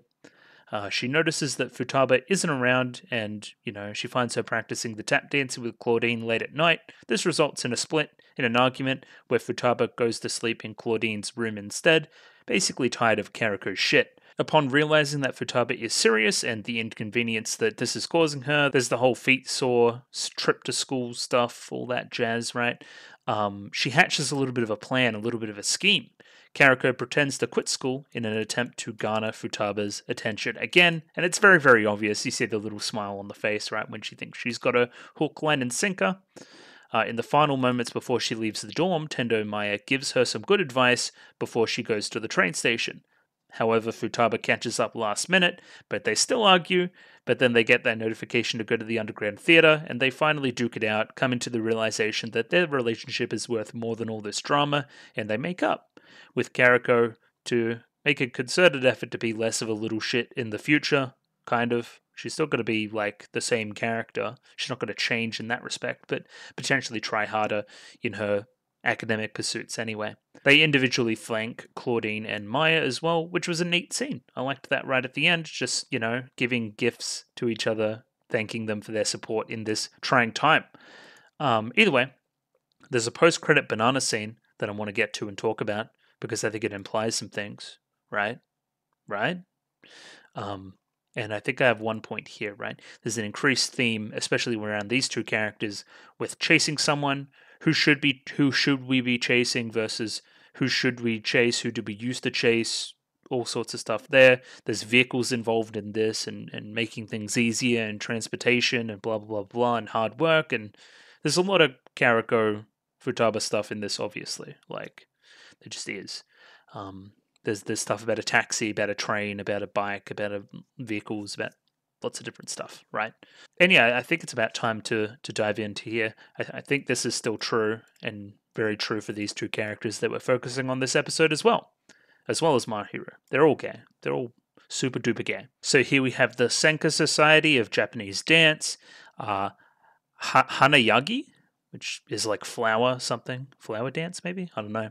And they're all looking for Karako, who is essentially like a child of note. She's like from an important family, essentially, especially with their the honorifics that they're using. And here we have little Futaba, who hears the commotion and then goes out and looks for Karako. So Karako, here she is in her kimono, kind of like performing for the masses here. I remember a scene early in the show where she was like practicing her autograph.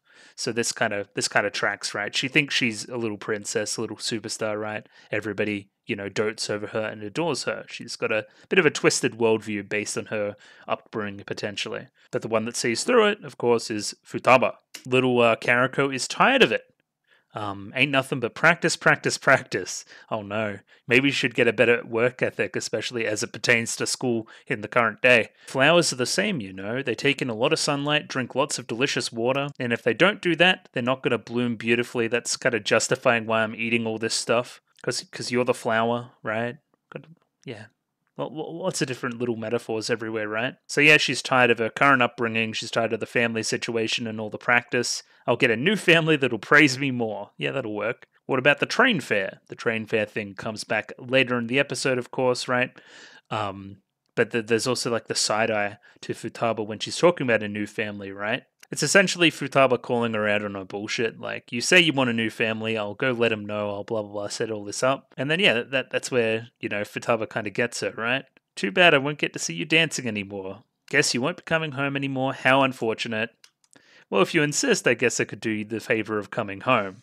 Like, it's just perfect. It's exactly what the episode later on is. They're still falling for the same things as they did as children, right?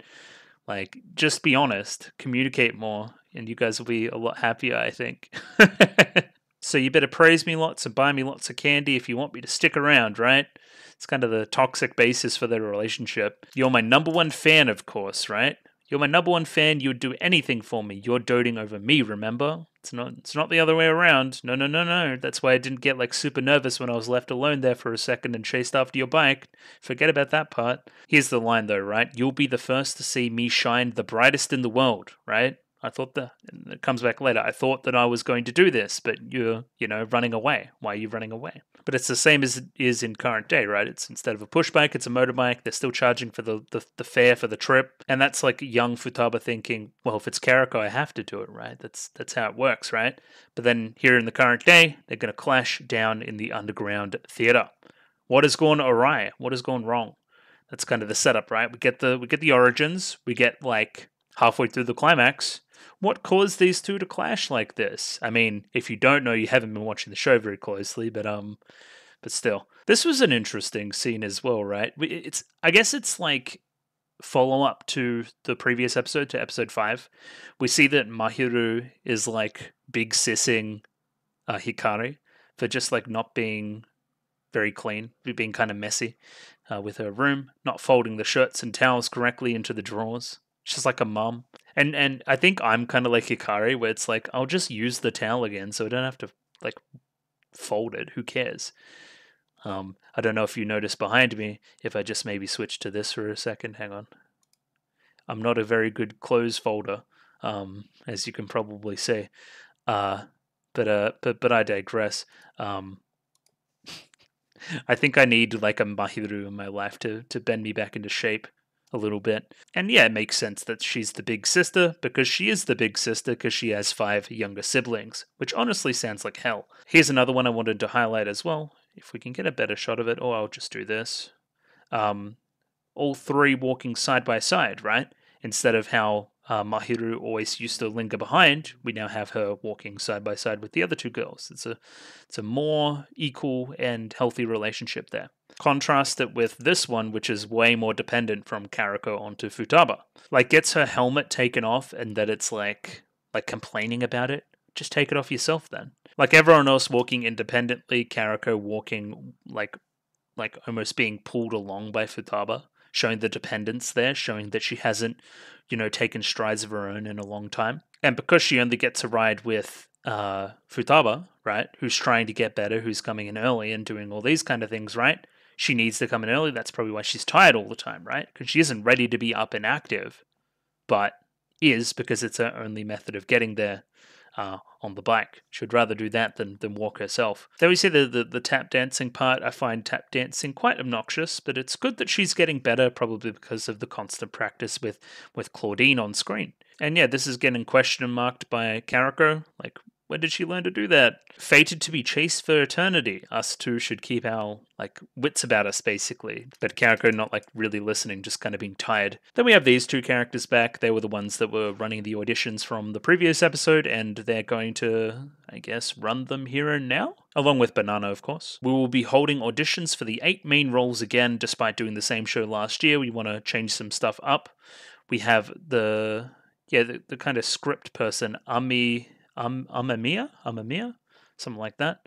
And I wonder if that's the director as well. Is that their two names? I forget. Yeah, it is. You're the director and the script. Gotcha. So we're going to be holding multiple auditions. We're going to see who's really the best over multiple periods of time, kind of reflecting the underground theatre on top. You can act without worrying, knowing that this first audition isn't final. But it's kind of like a test for Karako to see where she's at. And she fails. She fails very, very much so. So here's the main cast selection. Tendo Maya, Claudine, Hikari, Mako. I don't know who the hell Mako is. Dai Banana, Mahiru, Juna, Kei, Futaba. No, Karen? Oh, not Karen right there at the end. Okay. So then she chucks a hissy fit at the director, which is a really good way to not get in the show. Or maybe the writer, I don't know, kind of both. Yeah, director first, then writer. The writer's way more blunt. Yeah, quite frankly, you're just not good enough. Just puts her in a place. And chucks a hissy fit, tantrum, as you do. Like nothing from Futaba this whole time. Because she's just sipping her juice. She knows that potentially Karako's not up to snuff at the moment. And she's just, again, acting like a child. And just kind of drinking the juice, waiting for it all to be over. If I end up not getting a role in the end, just let me have yours, okay? Not gonna say a thing. And so, yep, finishes the bath, looks for Futaba for a feet massage, as you do. But yeah, this is why Futaba's tap dancing's been getting better. She's been practicing with Claudine late at night. Claudine's one to practice anyway, so it just makes sense. But oh no, she's found you.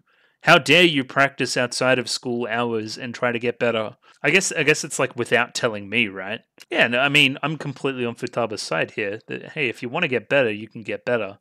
I think we end up on a pretty good balance in the end of the episode where both the relationship's as strong as ever. We've reaffirmed a lot of that. But also Karako is going to pull her finger out so she can actually be an inspiration to Futaba again. And Futaba's going to continue to try to get better, focusing on both Claudine, Tendo Maya, and potentially Karako. That's a good compromise. But for this part of the episode, yeah, you should try and get better, right? And then, like, stole the goddess role from me, didn't you? It's like, no, it's not yours. And then, yeah, a bit of a harsh truth here for Karako. From Futaba, you're not up to par. And then, like, immediately jealous about, like, the Claude side of it, right? If you're that in love with Claude, why don't you just move in with a, like, again, acting like a child? Again, see, a prototypical spoiled rich person character, right? And yeah, she does exactly as she's told and moves in with Claudine. Like, I don't want to see you anymore. You clearly don't have your priorities in the right place. I do like this shot in the back, kind of all the girls over here. It's cute. Just kind of looking on. So now we essentially do the part of the episode where the two are going to act independently, and it's going to result in problems for Karako, basically. So, as we see here, we never see her on her bike all alone. And as a result, Karako has no way to get to school and is stranded. She can't go on. She's walked too far. She's barely walked out of the door. So we have like the two of them struggling to like stretch alone when they clearly could be stretching better together. We have like different friend groups emerging. Yeah, we have like Juna, Banana, and Karako here, and then before we have like Futaba with a couple of other girls. Yeah, with like the three girls in the one room. Yeah, okay, gotcha. And I think this is a reference back to something we saw in episode 1 almost. Like, she doesn't like this particular vegetable. It looks like a bean or something. And she used to give them to Futaba, right, to eat, to make it more convenient for her. Now she has to eat them herself. Yeah, instead of being able to trade. Is Banana just like eating a hamburger? What the hell is this? What are these meals? So I'm imagining they have like a cafeteria where you get a few options. I'm going the burger every time. Hello? She's based? Yeah, I'm getting the burger and chips with the drink. Insane meal. Can't be eating too many meals like that or you get too fat for theatre school. And here's like the final point, I'll show you, my feet are sore, what can I do to really piss her off? So yeah, we think over to the draft auditions, right? If I complete those, I'll be the best in the world. However, we get a flash to the previous episode between Karako and Juna. Again, Juna's another character that's been consciously trying to get better, so it's nice that she has a win over somebody that doesn't try. There's this insane arrow attack. So shoots this arrow, right, which is bouncing off every piece of the scaffolding. This arrow to distract, as the one we shot initially, comes down and takes the keep off. Also beaten by Hikari, also beaten by Tento Maya. It's just expected, right? These characters are very, very motivated. So it ain't looking good for winning down there. What else do I have in the kit bag? What else can I do? Again, looks for Futaba to ask for an idea about what I can do to get back at Futaba. Right, that's how dependent you are on her. And then gets a perfect little idea that she's going to fake quit the school. One of the funniest parts of the episode is Karen just buying this hook, line, and sinker, right? Being so emotional over Karako leaving. So this is funny, right? Okay, let's separate the characters. Like us two. Like, we don't give a fuck. We don't care. We know what you're up to. We can see through it. We're a little bit more senior than that. Like, Claudine giving it a little bit of attention, but Tendamaya giving it done. Again, you're a pretty good people person. You can see behind this a little bit. And then we have like the gullible rest of the populace. I don't know. I found it funny. Just good character framing again. Great stuff. Good direction. And I like how everybody's like, we don't want you to quit. No, come back. Resulting in a little smile, right? This is perfect. This is exactly what I want to happen with Futaba. And Banana's the first one to hit on it, right? What did Futaba say? Who cares what Futaba thinks? It's the reason why you're doing this is what Futaba thinks. Again, right? So Futaba approaches it, smile, right? Smile at the top. Like, I've got her. This is what I wanted, right? She's finally come crawling back to me. And then no use trying to stop me, blah, blah, blah, blah. Keeps on going on that direction. So yeah, they're essentially still fighting. Karako has the line here of like, oh, why don't you go talk about the auditions with Claude? Then, like, basically that. And then then Futaba with the line, do you have enough for the train fare home? Kind of mirroring the kind of scene we saw in the first part of the episode, the kind of flashback. No need to see me off. Okay, you'll be fine then. Oh no, it worked a little bit too well. Oh no, we're still being stubborn. Oh no. I wouldn't blame anybody for thinking this gets a little bit long in the tooth. I think it's still entertaining enough for me to give it a pass, though. Like, at the end of the day, it's episode 6. These characters aren't going to run off on different directions and actually, like, leave the show. Like, what are we doing? No. But I like to suspend my disbelief and pretend that, maybe it could happen. I don't know, Like, that way you just get a lot more out of media in general, if you just buy in a little bit. And Claude has the line here, right? Maybe this is good for Karako, maybe this is good for you. Clearly she doesn't get it. You get it. You get what it takes to make it here. Isn't this just best for both parties? You can't get into this academy by clinging to someone else. Maybe this is a line to Claudine's self as much as everybody else. And besides, you have real talent, not like Karako, right? You'll be fine by yourself. You don't need her. But then why did they even pursue this academy in the first place? This is what this flashback is meant to say. This is probably them in, I'm guessing, middle school or some equivalent. And even now, right? So I'm being a pillow for Karako, and we're also at like a perpendicular angle. So like we're in conflict right now. We need to align. We're not in sync. And then, of course, like Karako just assumes that Futaba's coming as well, right? Like Futaba's always been chasing however good Karako is based on her upbringing and her specialness and her family and that side of it, right? Like I've always been chasing to be as good as you at this. And now the tables are turning a little bit and it's becoming a little bit, different. The relationship's changing, becoming a little bit more equal perhaps. You're thinking about that, but you're still sulking. Again, Karen just bawling her eyes out at because me, the audience, I know that Karako's obviously not leaving. This is just hilarious. And like specifically saying when the Shinkansen leaves out loud, like really making sure that Futaba knows when she's supposed to approach. But still like concerned, right? Like, she still isn't out of her room. She still hasn't said anything. She's really leaving it to the last point in time. But here's Tento Maya. Oh, Hanayagi's her last name. Okay, never mind for me from before then. But Hana means flower, and she does flower dance equivalent stuff, right? I think. I don't know. Weird. I felt the same sense of duty from you that I hold, Hanayagi-san. This being Tendo Maya approaching Karako as she's trying to leave. These lines are actually really good, and I probably undersell how good they are, as Tendo Maya relates to Karako, and how Claudine relates to Futaba, and how each one is chasing each other, and how that Karako has maybe lost her way in the face of Tendo Maya. Tendo Maya is potentially even turning and looking at Karako as somebody that understands the kind of struggle that she goes through. And I think I don't talk about that enough, and I think it's really well done. And I just noticed it during editing. For the sake of those chasing on behind, for the sake of those cheering on, you have a sense of duty to always be the very best you can. And of course, this is Tendo Maya's philosophy, right? This is why she's so good, as a responsibility to the rest of the people to drag them along with her. But then please take care in Kyoto, and the gift handed over. But the best gift of all was the advice. And yeah, really leaving it to the last moment, still sulking in the room as Karako is ready to leave on the train. The background here is really nice too. I like the painterly style. It's actually really good. Again, you hear it in the music. It's building to something. So again, I've seen a lot of media. I know that Futaba is going to show up, but it's how they execute it, and they execute it really well still. Again, this line from Tendo Maya, probably something that she's considered from long ago, right? She's out walking her own path, and then here's that bell. Behind, for the sake of those behind me, I need to continue to try to be my very best.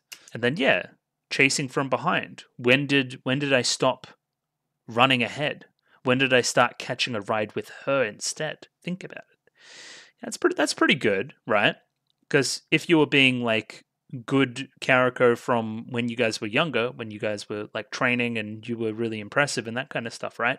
You'd be the one riding the bike, not catching a ride with her. And the bike is obviously a representation of going into school early as well, right? When did I start just merely catching a ride with her, going in and trying to get better, instead of forcing the issue myself? And of course, she's expecting it. She's hearing out. She's waiting for that motorcycle sound. She gets baited by some guy just driving past. But no, she's not chasing after me after all. She started to chase after other people that are more impressive.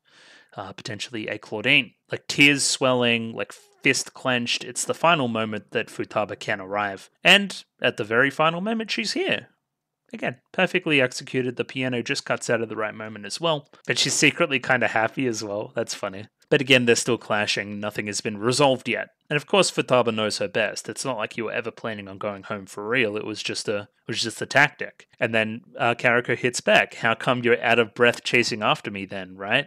If it's so obvious, then why did you come to stop me? Then you're being stubborn. You're a traitor. Blah, blah, blah, blah, blah. They're just yelling. Making a public scene. And then the kind of notification goes off. It's time to go downstairs. And we have a different intro this time, probably because this isn't starring Karen at all, right? We don't have that same kind of Starlight with you BS. Going down the path of song and dance, we traverse this path together, but I found something of my own. A straight path that soars across the night sky. I'm not letting you off till the end, says Karako. And here's the 5th day of audition. The Revue of Promises is starting. So here's the stakes, right? If Futaba wins, right, it'll be your turn to take care of me, take me on rides, massage my feet, do all this kind of stuff, right? Then here's the stakes, right? If you win, you're coming back with me to Kyoto. I'm taking you away from your dream, right? That's what's at stake if Karako wins, right? So what I miscalculated was that there would be a reconciliation in the middle of the fight, because if you're saying that, 2 characters are going to leave the show, it's obvious you're not going to win. But they have a reconciliation in the middle of the fight, which makes it possible for Karako to win. And the song begins here. I really like again, I thought all the songs would be very similar to the ones earlier in the show. They've got a little bit more personality than I thought. It's good. This one's a little bit more poppier. I like it. When we were young, we always swore to be at each other's side. How much time has passed since then? Kind of a line from Karako and then a line from Futaba. I found myself charmed by that flower petal, yet I felt like it would be forever out of reach. So charmed by that flower petal, but forever out of reach for somebody like a Futaba, until it wasn't, till it was very, very much in reach. And in the kind of dialogue we're explaining Futaba's plight, right? She was 30th. She was 30th through the auditions to get into the school. She's had to fight and claw tooth and nail to even be here, and then she's surpassing you even, right? She's clearly trying way harder, and you're coming from a level of real natural talent for this. If you want to part ways, I will not stop you. If you can't find happiness here, just go and bloom somewhere else. Again, this is Kariko in the kind of lyrics, still coping a little bit. And yeah, Futaba's getting the anger out a little bit. I always had to look for you since you'd run away all the time. You promised me, you said I'd be the first to see you shine the brightest in the world. That piece of dialogue from earlier in the episode. What happened? When did you stop trying that hard? That's why I've been chasing after you all this time. When did I start to be the one to drag you? But the moment when you bloom in full, I want to be the first to witness. Remember what Karen was saying. Stage girls evolve by the day. That's why Tendo and Claude continue to work hard even after being leads. As we see Tendo fighting somebody, I don't know who. Claudine versus Juna, that's an interesting fight. We have Mahiru versus Hikari, that's intense. Or maybe they're not versing each other at all, it's just like showing them. It's just showing them in action. Weird. I don't know who fought each other this episode then. I'm trying to get the tier list going. And Futaba's really like hitting that emotional high in the conversation, right? You know, I want to be more than just your fan. I want to find the glimmer right by your side. I want to be together there with you instead of chasing after you or you chasing after me. Why can't we both be on the same level on this? I thought you'd always be there to protect me without fail. But the caged bird was always longing for the blue sky, so you made your own flower bloom, a large, beautiful flower. As she gets her blade up to her cape, she's going to cut it off herself. She's essentially going to kick herself out of the race. The whole flower thing coming back to the kind of flashback at the start of the episode too. When did the chick learn to sing this gallantly? Both flowers and wings sway as they take to the wind. And yeah, I mean, I caught in the moment that this was a trick. Like, Kariko's a very tricky character. But I mean, it's a trick with the heart in the right place. It's kind of reflecting the same train maneuver, right? I'm going to take myself out of this. I'm going to move away. I'm going to stop being what I used to be. Are you still going to stop me? Is the love still there? Farewell. It's time for me to go, leaving you behind. Correct me if maybe I was wrong before. I think this lyrics, the red ones, are actually Kariko's. Because that makes a whole lot more sense based on what the lyrics have been so far. Though I tear my heart in two, I go, keeping memories of the time we shared. And yeah, it was a trick. I turned and tried to hit your cape in that moment too. But you finally came to stop me. Big old blush. But yeah, this is like a nice ending. I thought that this was made more like tricky, but sure. And then we get like a way different set in that kind of sakura tree, in the flower blossoms, Song of Bloom, Revue of Promise. For the sake of those chasing me, for the sake of those cheering me on, I've always got to be the very best I can, kind of taking that Tendo Maya dialogue to heart. A stream may be divided by a boulder, but in its swift flow, it will be united again. You know, we start at one point, separate, but come together again by the end. In the flow of water, there's something in that with flowers probably as well. That's a good lyric, actually. So too will the flourishing paths we set out on lead to a single straight path. Sure. And yeah, we're finally going to see each other face to face and actually fight. Kind of like similar to episode 5, where kind of finally Karen and Mahiru see each other eye to eye and then clash. Let a flower bloom for the sake of a single person for the entirety of our fleeting existence. Kariko's rushing in with her weapon, but all Futaba can see is that same spoiled rich little girl from her past. And that moment of an opening is enough for Kariko to secure the victory. Kind of reminding her of what Kariko used to be like in the past and how good she used to be. Revealing out position 0 for Kariko to take. See, you can do it if you try, just you watch. I'm a stage girl too, you know. I'll make another flower bloom and show you up. Great, healthy competition, they're in a better place, holding hands, it's not gay. And this is good too, instead of having to probably wake Kariko up. Most days, she's up and ready to go, ready to be, I guess, escorted by you. So Futaba gives a gift to Claudine, full of chocolates and stuff, right? That's all very nice. Like, thank you for letting me use your room, thank you for the advice, and thank you for the training. And then, do eat famous Kyoto sweets, humble thanks, Hanayagi, Karuko. Open it up. There's one piece of candy. I'm not losing. I think this is better than candy for Tendo Maya. Just a little bit more competition there. Yeah, and kind of similar to our protagonists now. For Tabahan, we've got to become the best in the world together, right? That's what we want, that whole together word, yeah? We're going to pursue it together. But yeah, the two flower petals are united once again. Great. Post-credit scene. So jaunty music. What's going wrong with the performance this time around? Cool. So she's looking at a picture of how they used to perform down in the bottom corner here, right? Like, look at that old performance. She's got the script there that's got a lot of notes on it. Big old frog sticker. It's nothing but new things. It really is best to stick to the script. Kind of she's being challenged by those other two girls, the director and the writer, to mix things up a little bit. Where Banana probably disagrees a little bit. But what is it meant to mean? Why are you here? And why is the giraffe just watching? I don't get it. What is this meant to signify? I don't understand. But I probably will next week. But yeah, big old die banana on screen. Like, it's almost like blinding. It's kind of crazy. But yeah, that was episode 6. Episode 6. I got it a lot more on the rewatch. I got what they were going for a lot more with the relationship. I think they do a little bit too much of a good job making Kariko a little shit. Makes her really, what's the word? Hard to root for. But upon recollection, I see what they're trying to do with her. They're trying to get her back to her old glory, how she used to inspire Futaba.